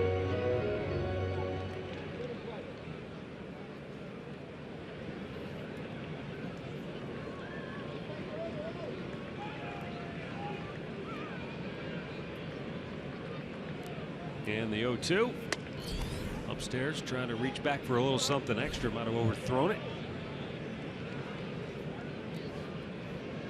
Well, the White Sox continue to pour it on against Toronto. They lead the Blue Jays 10-1. They're in the 9th at the Rogers Center. Oakland still shutting out Detroit 5-0. Bottom of the 9th at Comerica. Got him. Cody Anderson with strikeout number 4. See if he goes and gets him now. Well, that's 2 down in the inning, so maybe because he came back and got that second out, let him stay in the ball game. Well, this guy's done some damage to him early. He gets Arcia again. That one on a changeup had him out in front. This is probably where you're trying to balance. Okay, you're trying to win the game. You're trying to keep your bullpen from getting overused here early in the year? I don't know. Do you want to go to your bullpen 2 nights in a row in the 5th inning? Well, probably not, but this is where Cody's got to get this out. You saw Mickey on the phone. Otero is ready. But right now it's Cody Anderson against Byung-Ho Park, and Park has drilled him twice for 2 doubles. And it's outside for ball 1.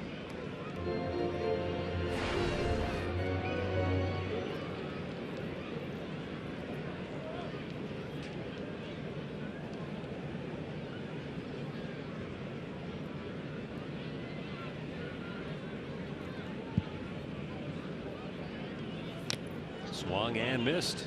Got a piece of that, actually. Well, here's Park in the 2nd inning, leading off a line drive double over the head of Naquin, and then with 1 out in the 4th, he comes out and kept his hands back against the changeup, so he's been able to hit both of his pitches. So he's really going to have to execute in this at bat.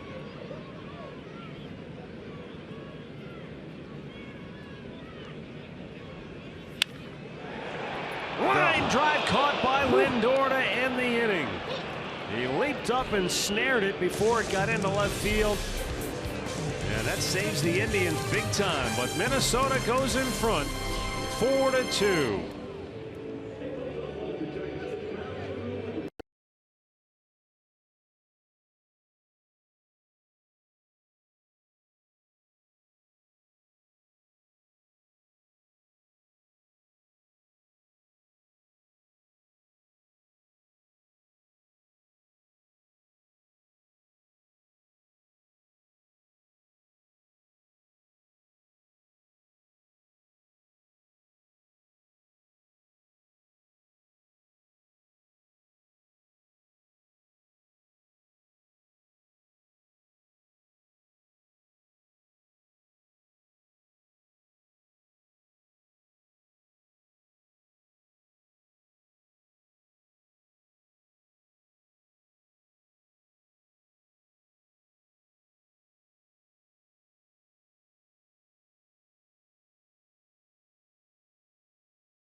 And it's time for our in-game recap, brought to you by your local Toyota dealers. Twice tonight the Indians have hit a solo homer, one by Jason Kipnis, one by Juan Uribe.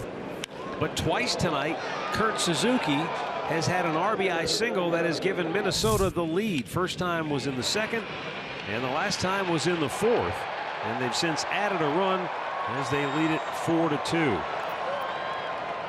Tyler Naquin will lead off the 6th. Ricky Nolasco's pitched well, and Naquin's out front with a swing and a miss. Yeah, he's had a lot of swings and misses tonight.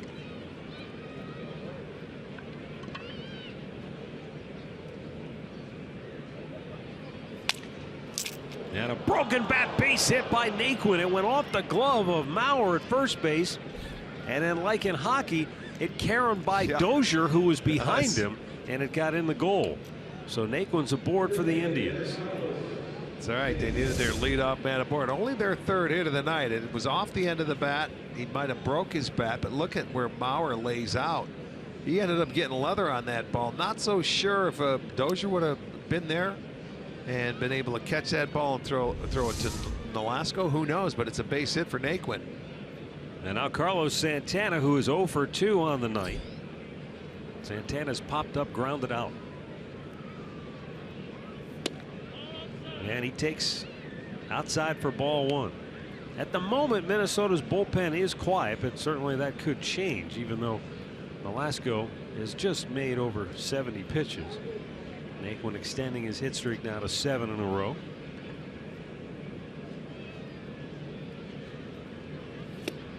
And he pulls the string on Santana, 1-1.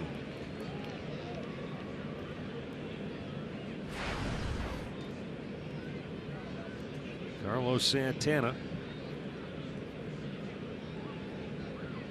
with 2 hits in the ball game last night.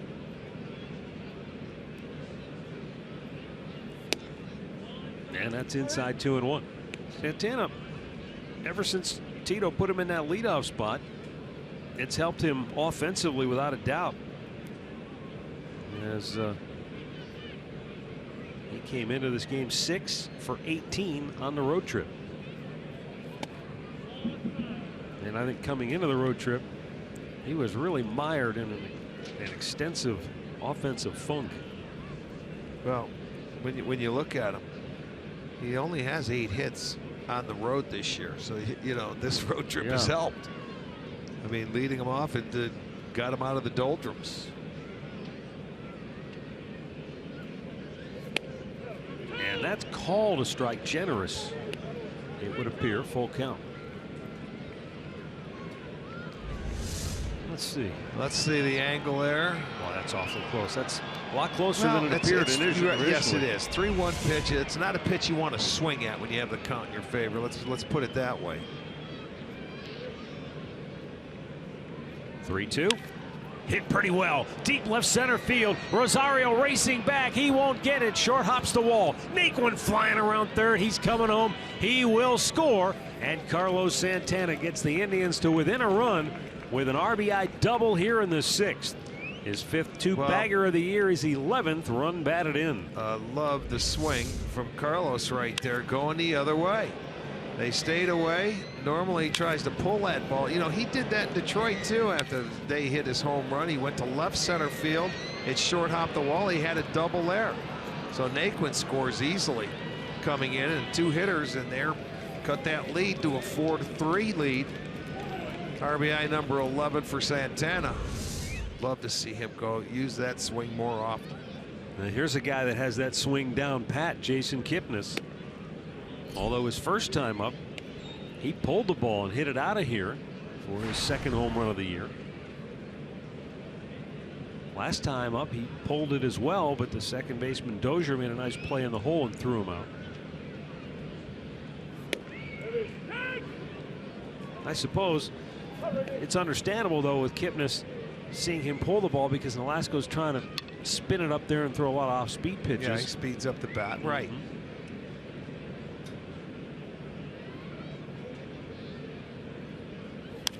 Change up. 1 ball, 2 strikes. Now Jason. See, he tried to stay on it. He hits that change up the other way, but this is where a couple times I've seen him go inside with the fastball, try and get that call. You know, when you're 1-2 in the count, looking for a breaking ball or something off speed, and he buzzes you with the fastball. There it was, and he missed his location. Drilled down the left field line. This is trouble. It's a foul ball. Yeah, that's exactly what he wanted to do. That was close.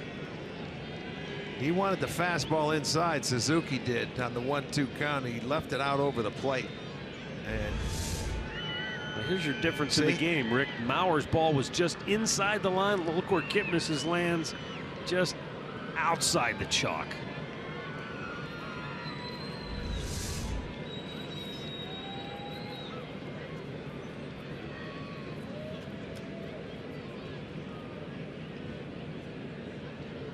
Two straight hits to open the inning, though, for Cleveland.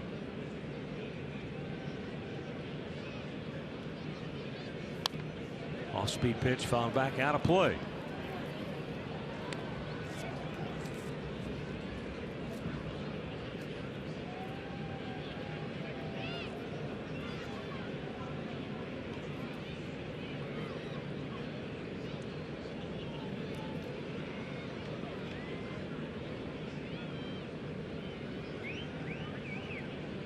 Now the 1-2. And that, like Dozier, up and in off the knob of the bat. Did that go off the knob too? I think it did. Either the knob or just above his hands. Let's take another look and see. I was going to say, he didn't take much of a swing. Oh, yeah, just off the barrel where that the bat is two-toned right there. Little check swing. He made sure he didn't miss. When he missed off the plate inside on that pitch.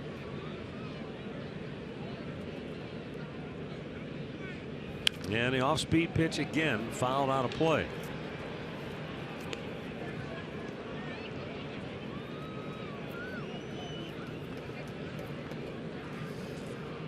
This might be a great opportunity for the Indians to pounce on Nolasco. They're really making him work for it, even though he's got Kipnis down on the count. He's over 80 pitches on the night. Nobody up at this point in Minnesota's bullpen.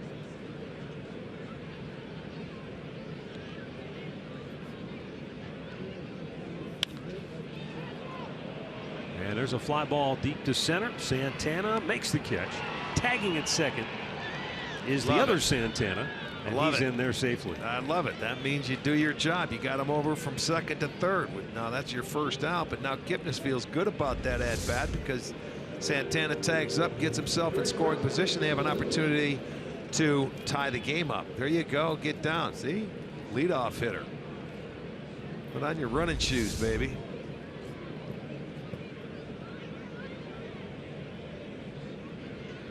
Okay, the Indians with a chance to tie it now. The infield in for the Twins.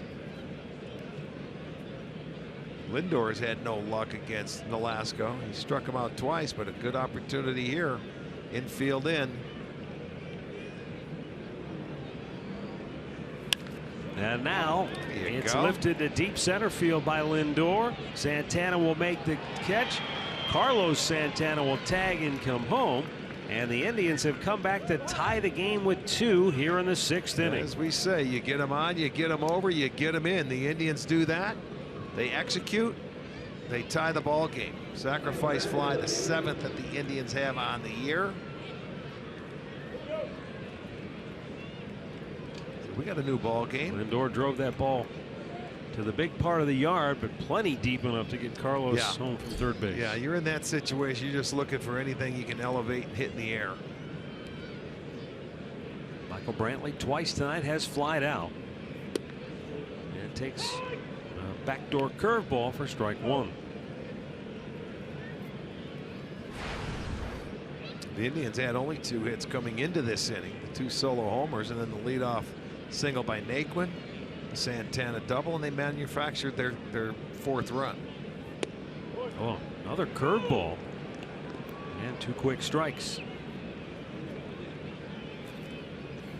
Yeah, you would think it's going to take Michael a little while to get zoned in. I don't care how many at bats you get down in the minor leagues. You get up here, it's a little different ball game.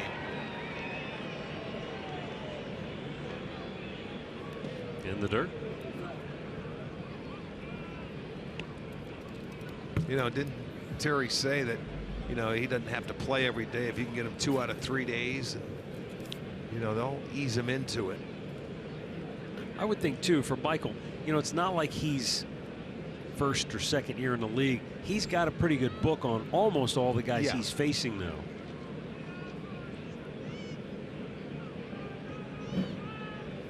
Yes, he did. Got him to chase. Brantley strikes out to end the inning. But the Indians come back with 2 here in the 6th. Naquin, Santana get on, and they both get home.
in the OH continues tomorrow in Minnesota when the Tribe wraps up their series against the Twins. Indians Live will start us at 7:30, and then all the action at 8 right here on Sports Time Ohio. April in Ohio is presented by Meyer. It will be Josh Tomlin going for the Indians tomorrow. Kyle Gibson scheduled to start. Has got a shoulder problem, so he's out, and the pitcher for Minnesota will be the young man Barrios. Is it Jose? Jose Barrios? One of the top prospects is 21 years old. Jose Barrios. Yeah, a month shy of his 22nd birthday. Weather permitting. But yeah, the young man's supposed to have an outstanding arm. I was talking to Bert Blyleven about him tonight. When Bert managing the World Baseball Classic, he had him. Chop towards second base. Kipnis will flip it over. One away. The injury report is brought to you by the injury attorneys at Elk & Elk. Irvin Santana with a bad back placed on the DL. Kyle Gibson with that shoulder problem. Glenn Perkins, also their closer, has a shoulder issue. And Trevor Plouffe, Arch mentioned earlier, has an intercostal injury. So they certainly have their share of injuries to deal with in the early part of the year. 4-4 in the 6th. Kurt Suzuki has driven in 2 runs for Minnesota tonight. And a fastball just outside.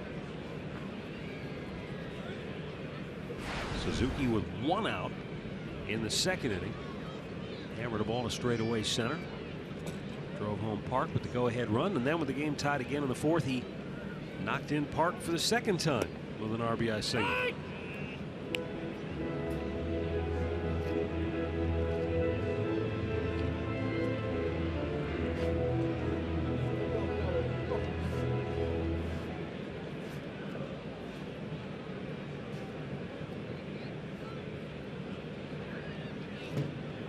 And the 1-1, he had him in between where you can see the swing and the look on his face at the same time. Like, what am I doing? Well, he started, it looked like a curveball to me. He started the swing and wanted to try and hold up and couldn't do it. It is. It's a curveball. Nice.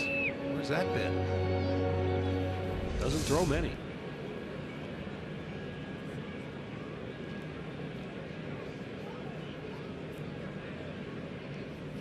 That fastball hit to third. Uribe makes a good strong throw, 2 away.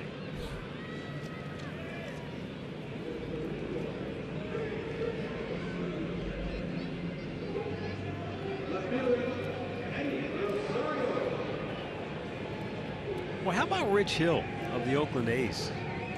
Formerly with the Indians, we saw him working out of the bullpen. Right. He's got 37 strikeouts in 26 innings this year. You know, the amazing thing, he found something. And I'm not sure what it was, because was he in Boston and they gave him a few starts? He had a couple of starts. Hit in the air by Rosario, and Minnesota has just taken the lead back.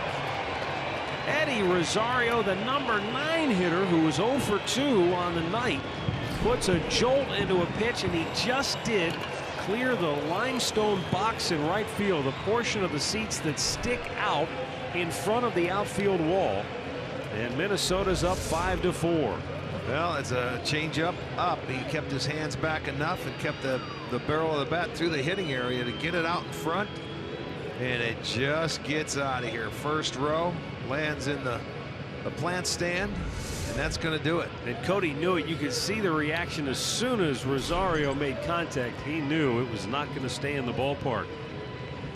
So Terry Francona has made the Cleveland Clinic call to the bullpen as Cody Anderson goes 5 2/3 innings tonight, and he'll leave on the short end of the score. Looks like Dan Otero coming in when we come back.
Base is empty, and Minnesota now leading it by a score of 5-4. The new Indians pitcher is right-hander Dan Otero, making his 5th appearance of the year, and he'll be facing Danny Santana.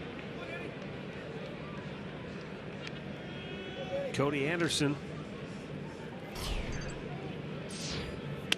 has just, I don't think there's any other way to put it. You can't sugarcoat it. He has struggled to start the year. He's made 4 starts now, and he's given up 17 runs in 20 innings of work. And, you know, 34 hits. 6 of those hits have been home runs. And, you know, every time, I mean, the Indians come right back and tie it. It's where you have to go out there and put a 0 on the board, and you got the first 2 out, and then a changeup, little upstairs. Rosario keeps the hands back and hit it out. Line drive center field, and Naquin makes the catch, ending the inning. 6 complete, and Eddie Rosario has put Minnesota back in front, 5-4.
Cleveland Indians baseball is brought to you by the injury lawyers at Elk & Elk, proud partner of the Cleveland Indians. Call 1-800-ELK-OHIO. And by Ford, built Ford tough.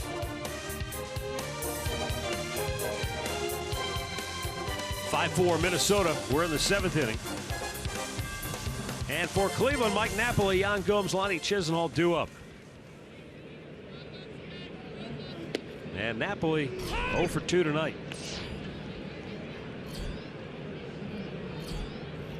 Last night it was the 8th inning in which the Indians got a home run to tie the game when they were down a run. Minnesota has the bullpen getting warmed up as Nolasco closes in on 100 pitches here tonight. Yeah, you look at Nolasco, as we mentioned, it's his 4th start. His first 2 starts, he was able to go 7 innings. Wow, Andre almost got picked off down there. He's too cold, he can't move.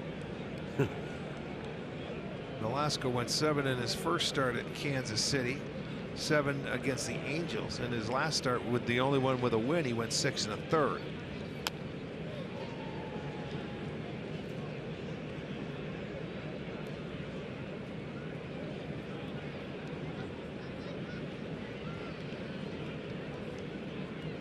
Casey Fiend, the right-hander, is up for Minnesota, getting warmed up. Way outside with a fastball. And Casey Fiend has certainly had his troubles this year. His ERA is well over 7. Still anybody's ball game, though. Minnesota leads it by a run here in the 7th. The 2-2 to Napoli. Rode by him. 8th strikeout tonight for Ricky Nolasco. He had 15 in his first 3 starts combined. Well, season tickets offer the best perks, including savings and access to Tribe Rewards. And today's Tribe Rewards TV code is TOMI. Visit Indians.com season tickets for complete details. Well, now Yan Gomes 0 for 2. Minnesota shifting 3 infielders to the left side, but a lazy pop to right field for Arcia, and there are 2 away.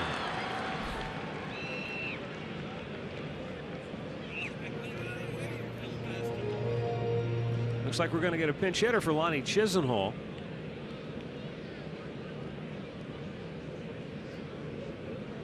Looks like Marlon Byrd will be coming up to bat here for Lonnie, who has struck out twice tonight.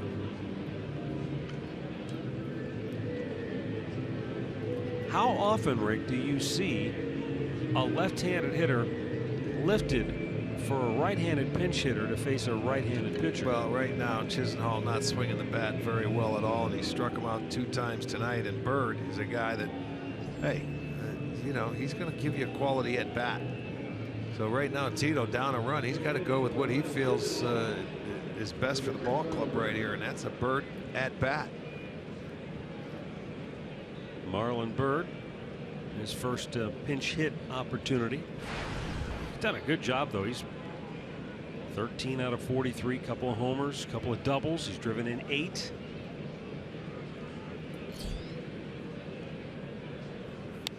Checked his swing, and it's a strike.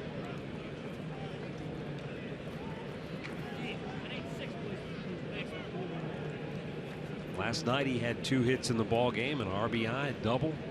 It's his first pinch hit appearance of the year. The Indians have had 5. They have 1 hit. Byrd has actually had back-to-back 2-hit games, because going back to Sunday in Detroit, he had a pair of singles, each driving in a run. And of course, Friday night in Detroit, he had the home run off Justin Verlander that was the margin of victory in that game. But he's in the hole. 0-2 here. Nolasco's pitch is swung on and missed. So Ricky Nolasco finishes with 9 strikeouts on the night.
Will return home next week, and they are going to host the World Series champ Kansas City Royals, coming in for the first time this year.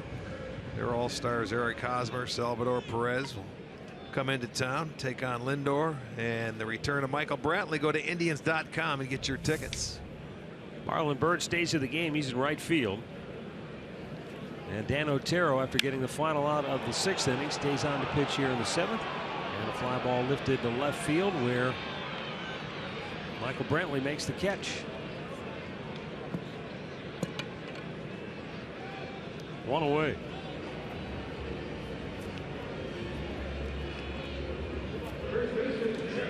That'll bring up Joe Mauer. 1 for 3 with a double and a run driven in tonight.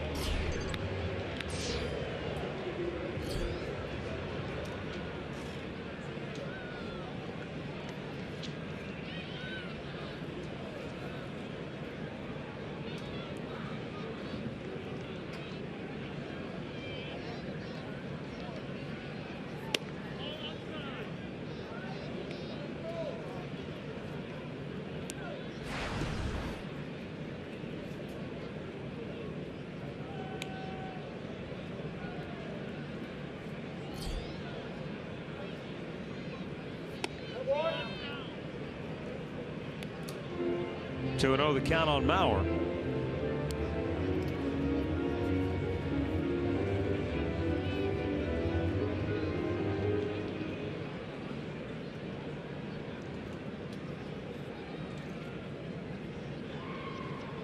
Now Otero deals and Mauer takes, and that's in for a strike. 2 and 1.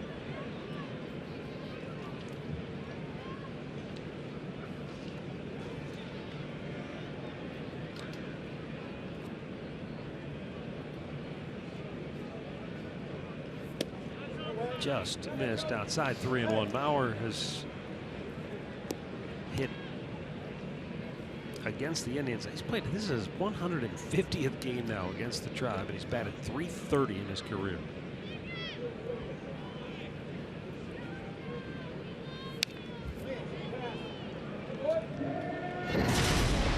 Bell, here's his double tonight. Shoots it down the left field line where it just stays fair and bounces into the seats for a ground rule double.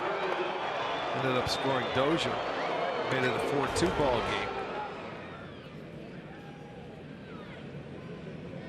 Otero's throwing some good pitches. He just doesn't nibble off the plate until he gets the 2 strikes.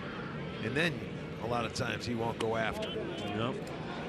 Close, but Mauer will have a walk with 1 out. A draft night is coming up Thursday, and we've got you covered with the Drennan Live Draft Special. Now, starting at 7:30, Bruce will take your calls, talk about what's going on.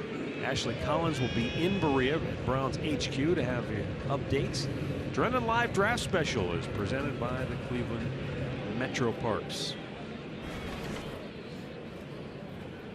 Here's Miguel Sano. He is 0 for 2 with a walk. And he lines one to left. Brantley makes the grab. 2 down.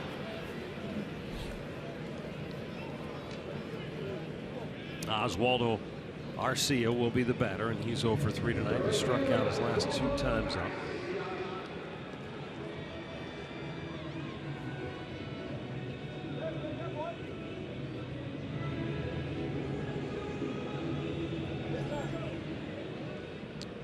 .54, and here comes Mickey Callaway.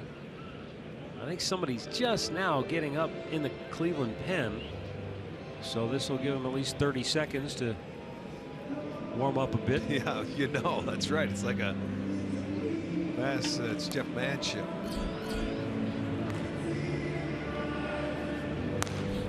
This is, you know, this is basically just baseball's version of the timeout.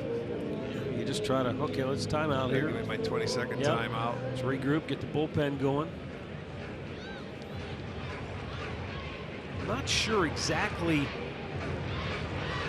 what the thinking is here. I don't know how quickly it takes Manship to get ready, but you know, maybe they want him to face Park because Park's had a pretty good night. That could be it. That could very well be it. So Arcia, who is 0 for 3. Make him throw to first anytime. This outside ball 1.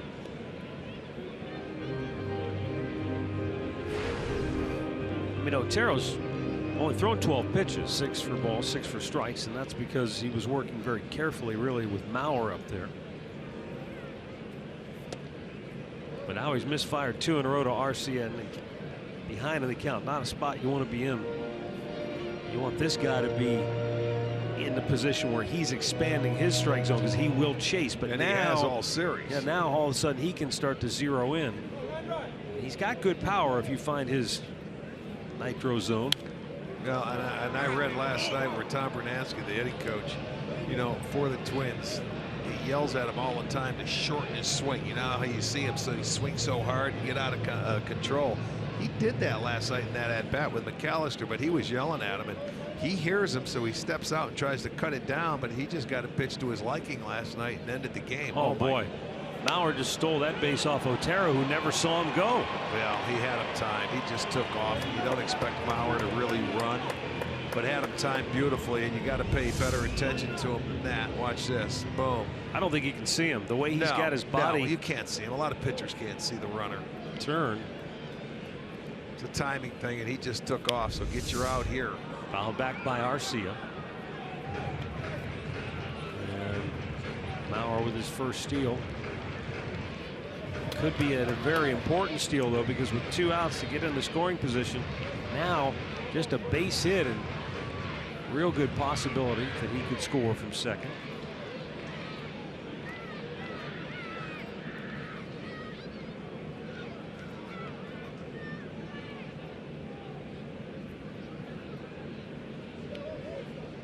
And the 2-2 upstairs, full count.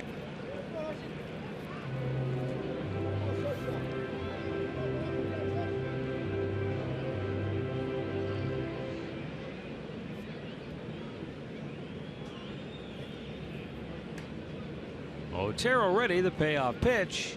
Did he go? He did, says the home plate umpire, Doug Eddings. Arcia upset.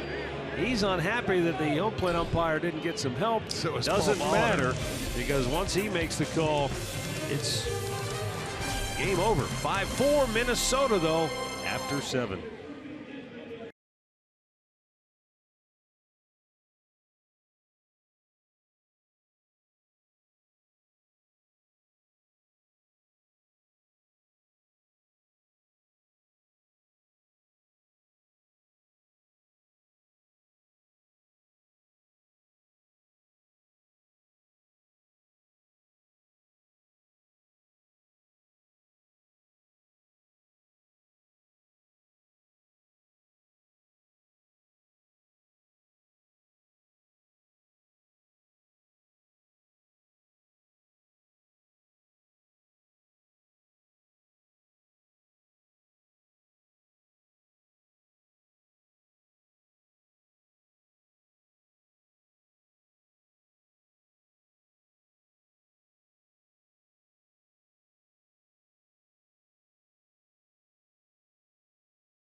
This copyrighted telecast is presented by authority of the Cleveland Indians and may not be reproduced or retransmitted in any form.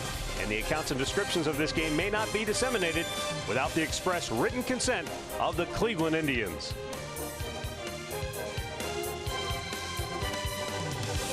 Well, we go to the 8th inning, and the Indians down a run. And look who's back for more. Ricky Nolasco sitting at 99 pitches on the night. Well, he hasn't walked anybody, and he still has good control of his off-speed pitch. And Paul Molitor says, I trust my starter right now. Wow, Juan Uribe, who homered off Nolasco in the 3rd inning, shatters his bat here in the 8th, and there's 1 out on just 1 pitch. Yeah, he wasn't going to get another fastball on the inside part of the plate, that's for sure. And he went down swinging at the breaking ball. Tyler Naquin 1 for 2, singled and scored in the 6th.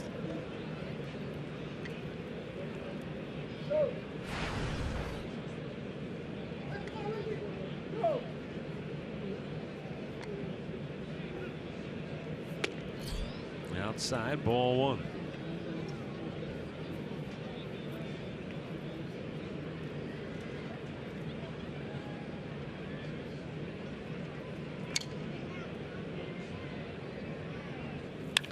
Naquin socks one to deep center field. Santana racing back, won't get it. That'll go all the way to the wall. And Naquin burning into second base has a one-out double. Well, he hit that ball right on the nose. That looked a lot like the swings we saw him take all March long in spring training. Just a nice, that looked like it was an off-speed pitch up out over the plate, stayed on it, and boy, smoked it. And it gets over the head of Santana into center field for a double, and Molitor's seen it up. He give him a chance to go out there and give him 8. So he's going to make the move. He cannot be the losing pitcher. He can be the winning pitcher, but they're going to have to get 2 more outs and keep that runner stranded. Timeout at Target Field. Casey Fiend is coming in for Minnesota.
Eighth inning, and it's Miller time, brought to you by Miller Lite. Well, Carlos Santana drives the ball to left center field, right at the base of the wall, drives in Naquin, and then Kipnis hits one out to center field. He's going to tag up with nobody out, get himself at third base with less than 2 outs, and Francisco Lindor ends up hitting the sacrifice fly. They come in, they tie the ball game with the 2 runs they scored there in the 6th inning. Now Casey Fiend, look at that, in 7 1/3 innings. He's been knocked around a little bit. Fastball strike to the outside corner. He's given up 11 hits in the 7 innings that he has pitched, and 6 earned runs.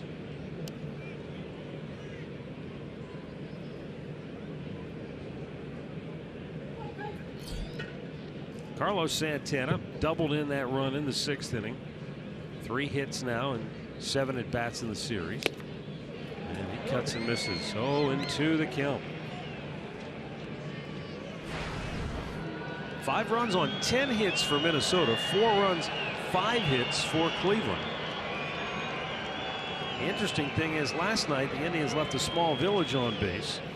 10 stranded. Tonight they haven't left anybody on base, just because they haven't had many chances.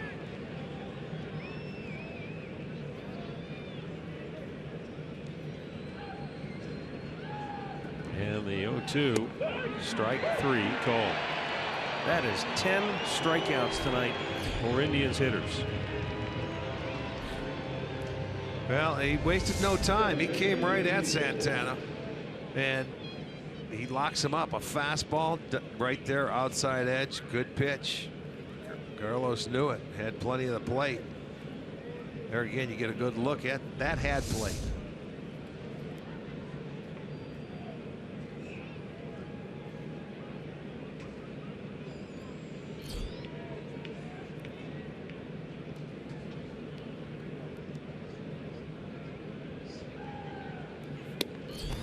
Strike called.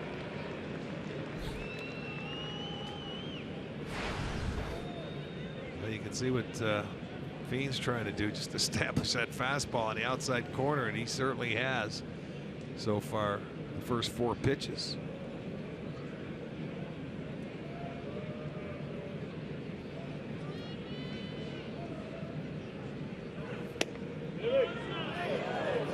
Rick, I don't know if this is cause for concern or not, but this is the 3rd time in the Indians' last 5 games that they have struck out 10 times or more. Yeah, I would think that's a concern. You want to put it in play.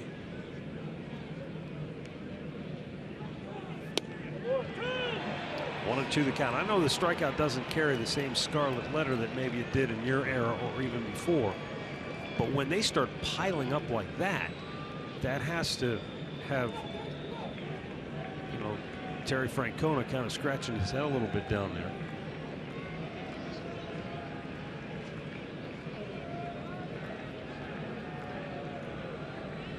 Casey Fiend ready with a 1-2.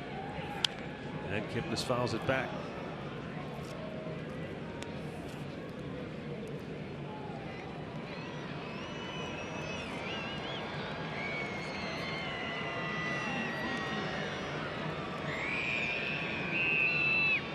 Jason homered in the first inning, giving the Indians a 1-0 lead.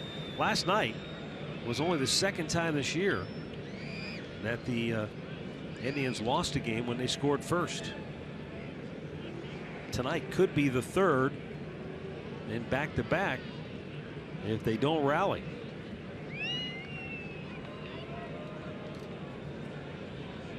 One-two pitch. Struck him out.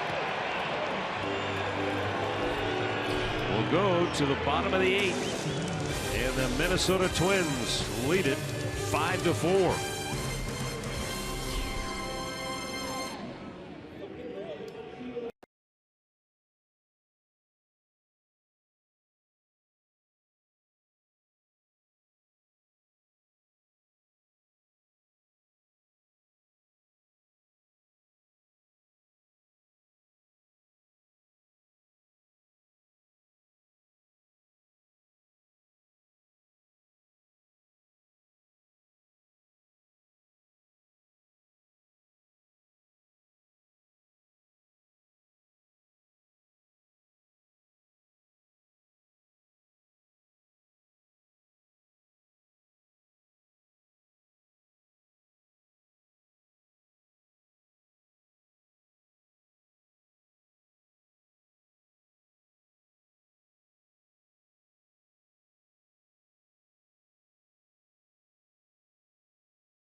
By Mazda.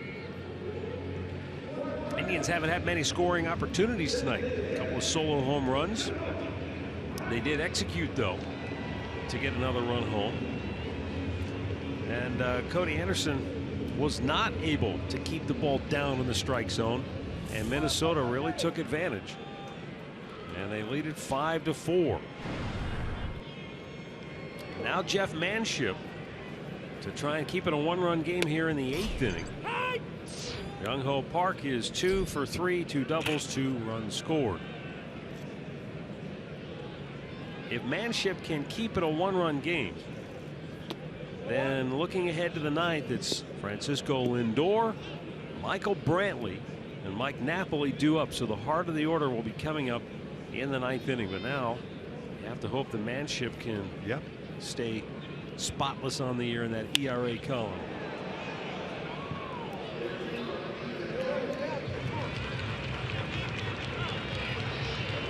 Came on with the game on the line Sunday in Detroit.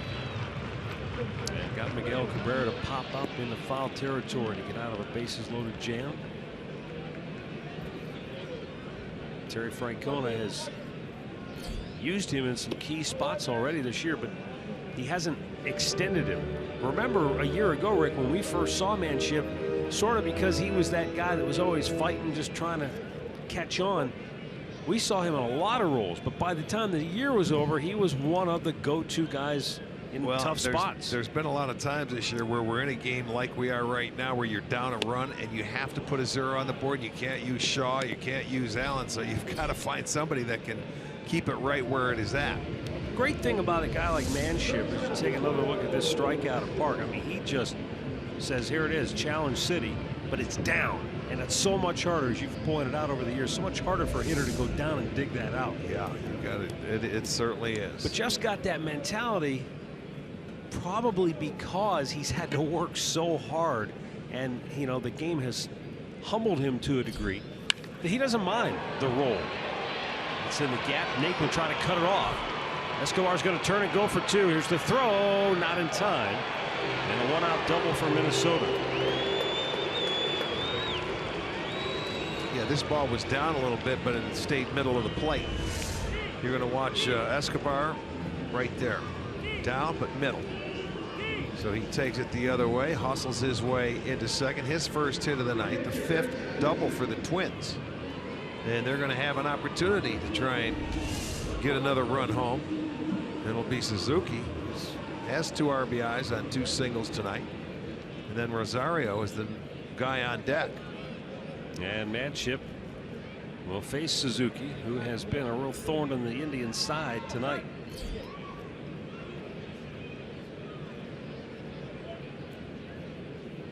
But Jeff knows his role, and he knows that role can change.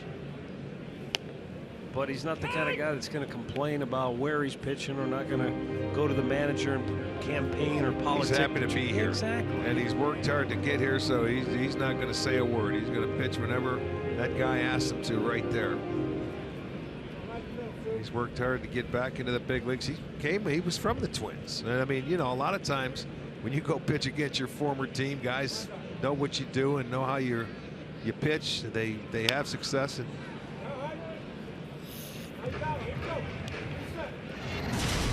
Kurt Suzuki back in the 2nd inning. And an RBI single that gave Minnesota a 2-1 lead. Then it was 2-2 in the 4th with 2 outs. He did it again. Boy, he got 2 fastballs up in the zone is what he did, and he did the same thing with both of them. Park was on both times with doubles. Well, Manship has him down on the count 0-2.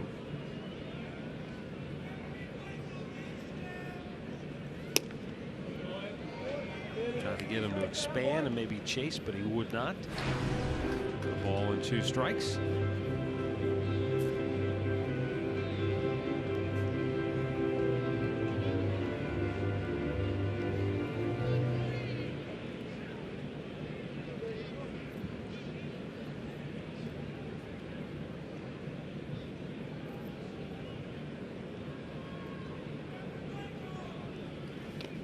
Same pitch, good block by Gomes, keeping Escobar at second base.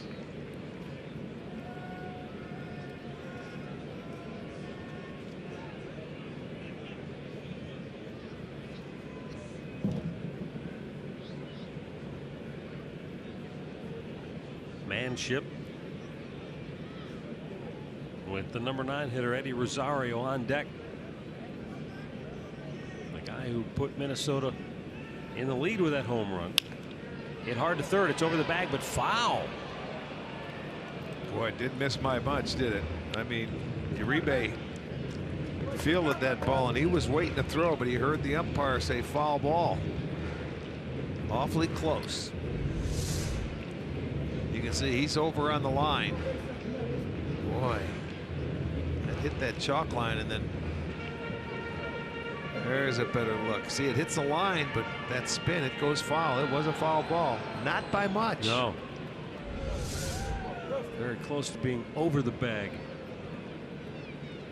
So Jeff Manship trying to put Suzuki away here, but he misses outside on a full count.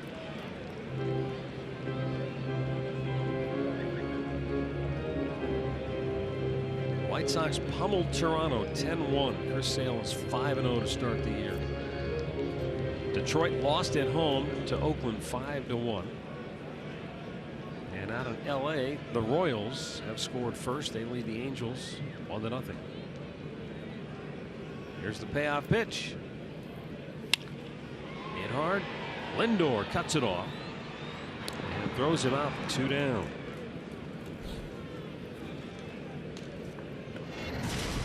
Our Pat O'Brien play of the game so far, right now anyway, it's the Twins' Eddie Rosario.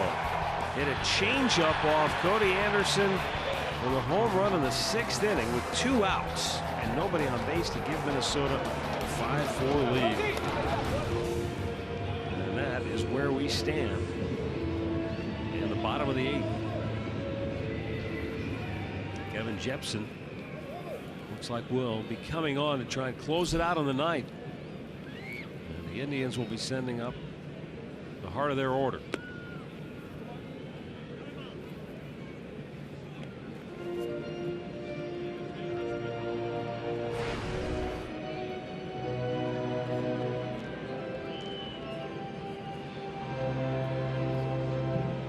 Boy, one night after Texas almost got no hit, they clobbered New York tonight, 10-1. They sure did.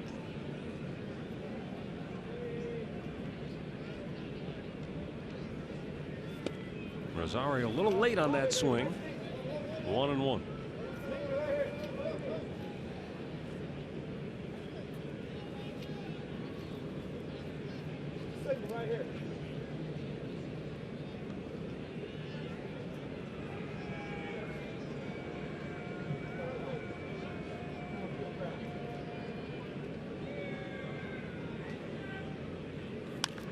Hit on the ground, second base, Kipnis will throw him out, and the inning is over. So we head to the ninth. Last chance for the Tribe. They're down a run. We'll be right back.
Al, what I want to know from Jensen, maybe on the postgame show, look, baseball's a game of second guessing, especially as fans.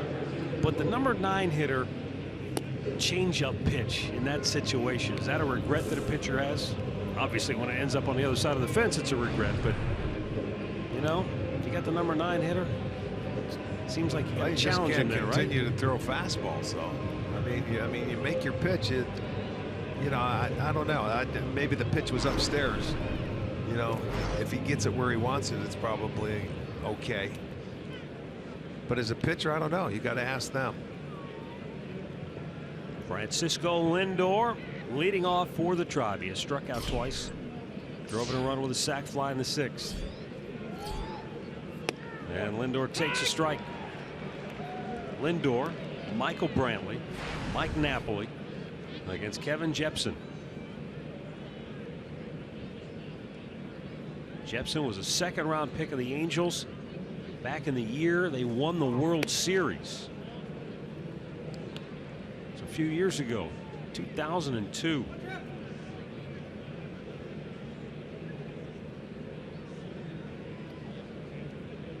And when he got to the big leagues with the Angels, he was a guy that Lindor takes a strike. He was a guy that could, you know, be pretty durable. He pitched in 54 games in 09, 68 games the following year. Back in 2014, he pitched in 74 games out of the Angel bullpen.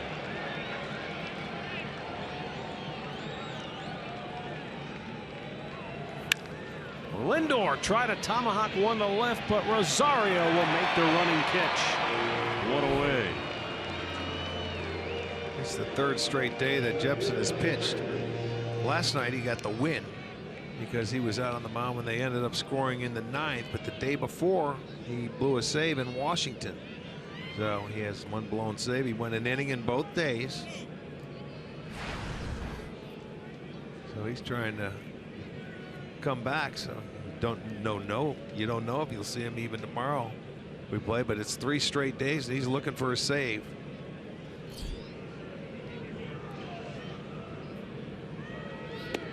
Misses outside, low and away, ball 1. It's a long time ago for Kevin Jepsen, but how's this for a major league debut in September of 08? His first game in the big leagues. He comes into a game. He retires Derek Jeter, Bobby Abreu, and Alex Rodriguez in order. 1, 2, 3. He probably felt like, this game's no big deal. Brantley fouls it back out of play. He said it's a hard story to tell because people look at it, it's like, yeah, right. You're making this up. Who'd you face next, Babe Ruth? Well, I guarantee you one thing, it wasn't easy. I know he had to have some butterflies coming out there.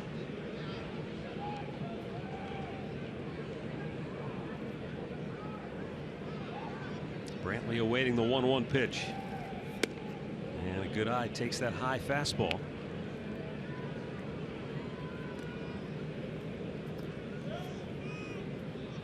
When you miss that much time, is it reacting to the fastball or the off-speed pitches that you need to catch up? Just timing, just picking the ball up out of the hands and just getting out there and facing live pitching. Just reacting. And nice play at first by Mauer. He steals a hit from Brantley. That could have changed the complexion of the inning big time. Now the Tribe down to their last out. He hit that one right on the nose. Sitting on it, got a nice pitch, and it's a nice play by Mauer on the short hop. But he turned on it. I don't know if that was an off-speed pitch or a fastball, but he hit it well. And so with 2 down, Mike Napoli, the batter.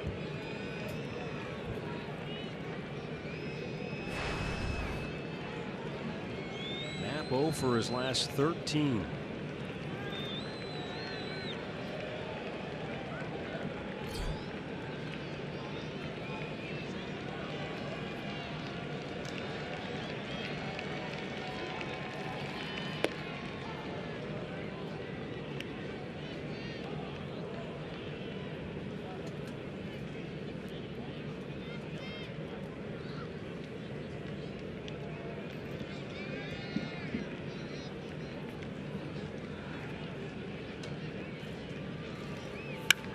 Hit high, hit deep to left field. Oh, baby! Second deck job for Mike Napoli. And that's how you break out of a slump. He slugs one to deep left field and ties the game with 2 outs in the 9th inning. Wow. Whew. I mean, he absolutely hammered that thing. Well, there you go. One swing of the bat. And I'm telling you, that's a bonus right there. What a gift that is. He takes one swing, ties the game up. He had been 0 for his last 13 with a slew of strikeouts. But he got a hold of this one and just smoked it.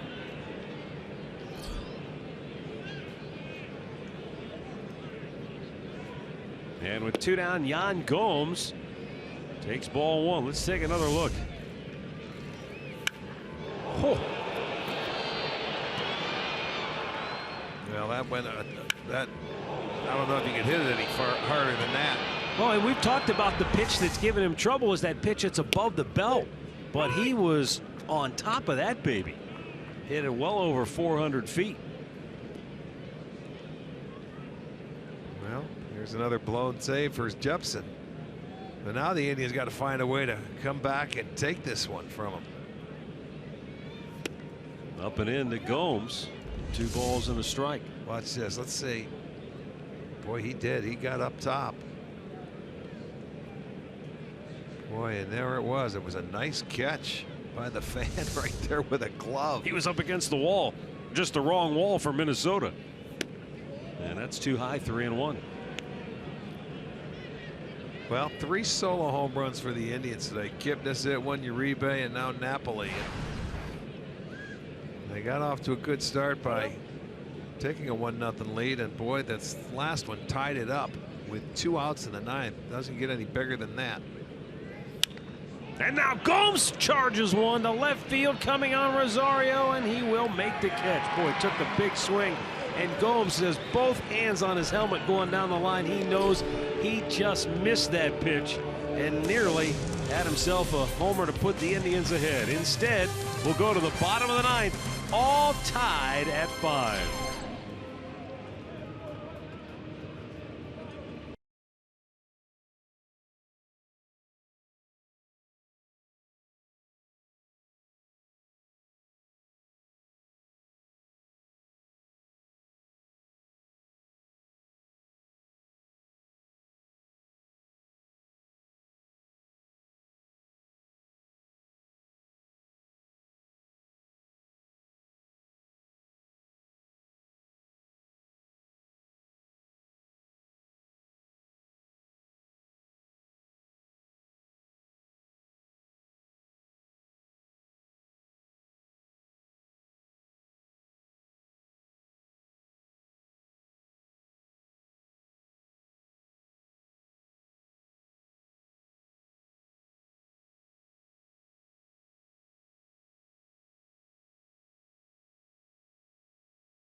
Bottom of the 9th.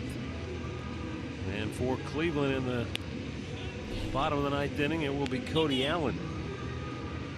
Last night in the bottom of the 9th, it was Zach McAllister who came on and gave up a home run to Arcia to end the game. Cody will have the top of the order: Danny Santana, Brian Dozier, and Joe Mauer.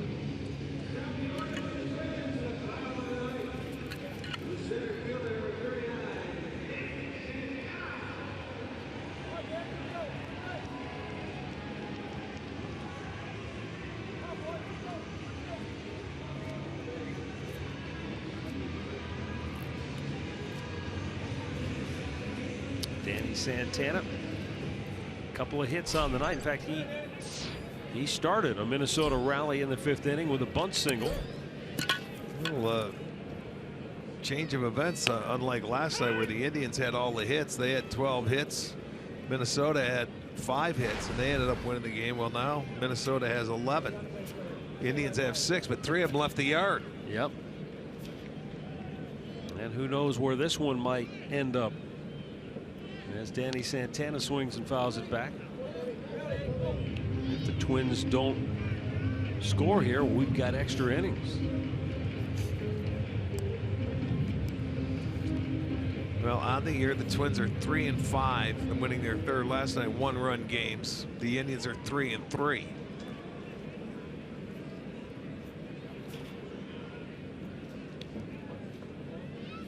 And a breaking ball hit between 3rd and short. And Santana's aboard again to lead off an inning. That, which you would call that the classic seeing eye single.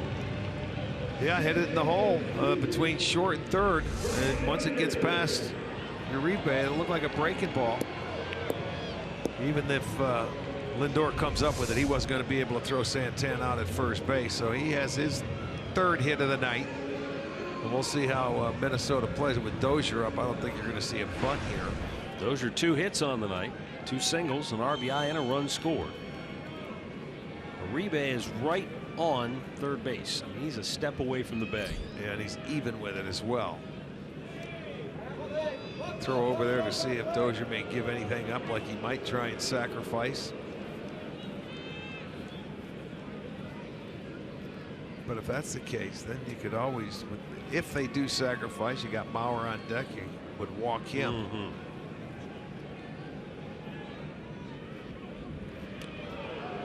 Santana can run. He has stolen one. He's been caught one time.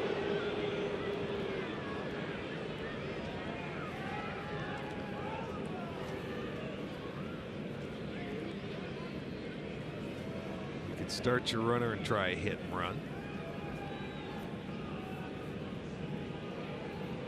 Now, one thing we know for certain, Minnesota has had the Indians' number. They've won 8 of the last 10 meetings head-to-head.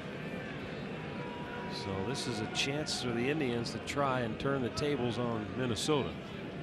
They tied it in the top half of the ninth. Now Minnesota. Santana takes off. Here's a throw by Gomes. Safe. Now they're going to check it, and you know they may look at it again. From the naked eye, it looked like he might have had his hand in there. Kipnis is talking to the umpire, but I think this one may be challenged. You know, he didn't swing, he didn't anything. He took it all away. A lot of times you'll fake it. I think I think they're going to challenge it. It's going to be awfully close. Did Kipnis tag him on the hip before that hand got to the bag? Well, it's the ninth inning, so you got a challenge. You don't have anything to lose, really. Absolutely. It was close enough to at least take another look. Players are looking up at the video board, but nothing is being shown. We'll give you a look here. I think it is going to be out. Well, it looked like he tagged him on that swipe. I want to see where he hits him here. That's the problem, Rick. Where does he actually make contact with the glove? I think there. It's hard to tell. I think he might be out. It was an inch or two. You start looking at it that close. Here's maybe if we have the angle from behind. Well, is it inconclusive like it was yesterday? I think going back into first base. I think if you take both angles and incorporate them, he's out, because from the side you just can't tell when he makes contact.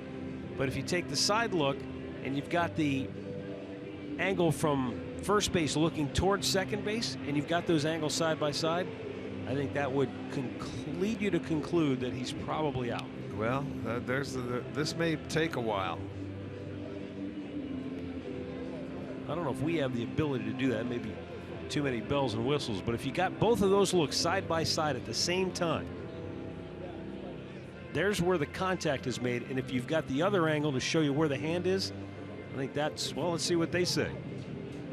Yep. Oh, right. He is out. Good throw by Gomes. They got that leadoff man off the base. Very good.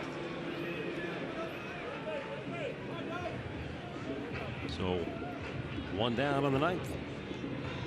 And that's a huge out. I mean, that's so close.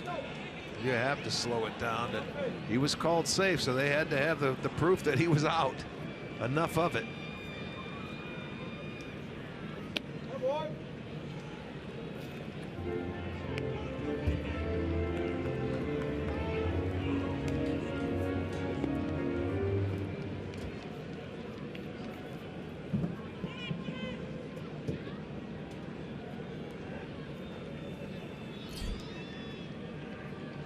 One pitch. High fastball fouled off the screen behind the dish.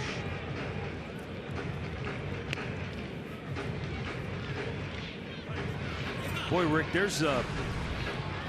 that's an interesting element too to this game when you think about it. And that is,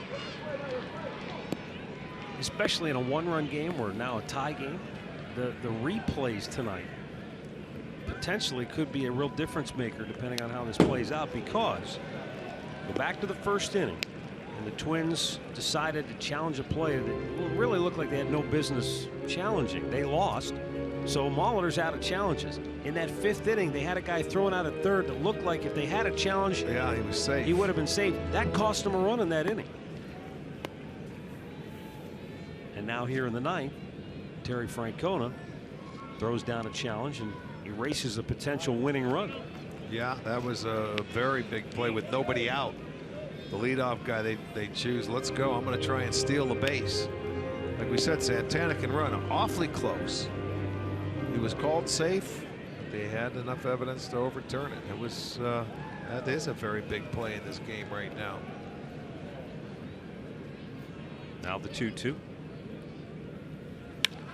Uh-oh, that's hit hard in the gap, right center field, long run, and nobody can get it. Bird does keep it from getting by him, and Dozier, the winning run, is in the scoring position with 1 out. Now you just walk Bauer. Watch Not this even ball. a thought. But you know, I thought this was hit harder than what it was, but there was a good at bat by Dozier. He stayed on it and into the gap, and it, you know, he was thinking 3, but then when they come up with it, he didn't hit it hard enough to drive it that way. But he's on second base. He's in scoring position, and now you're going to walk Mauer.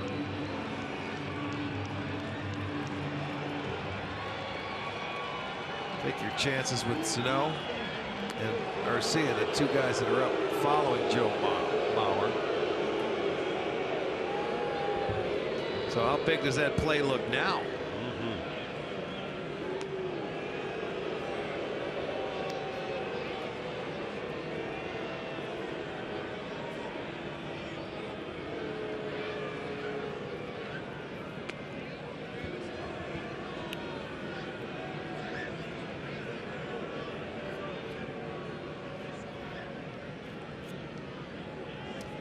There's ball 4. Mauer will take his base.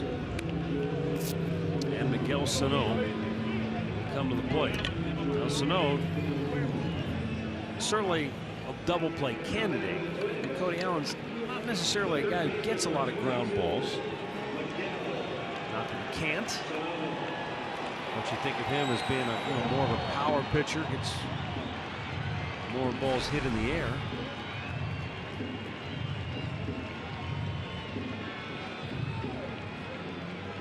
And Sano's a guy that certainly can swing and miss. Yeah, he's over 3 tonight. He did walk back in the 5th inning. So here we go again. Winning run at second base for Minnesota.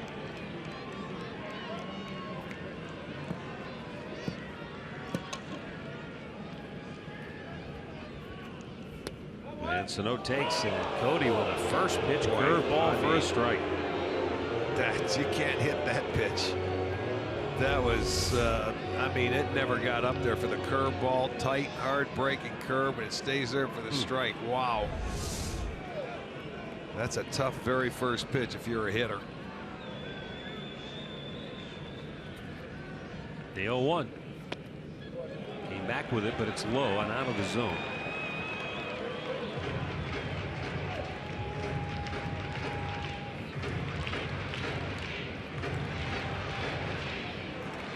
$17,493 the attendance here tonight. He had the hit that gave him the lead yesterday in the 5th, where he muscled a fastball over to the second base side.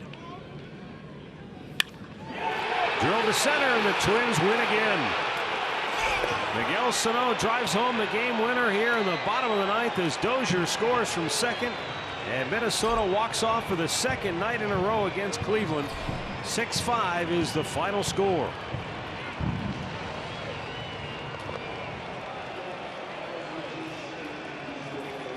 Cody Allen suffering the loss for Cleveland as he drops to 0-2. More importantly, though, the Indians, after sweeping Detroit, have now lost back-to-back games, and they fall back to 500 at 9-9. Minnesota is now 7-14 on the year.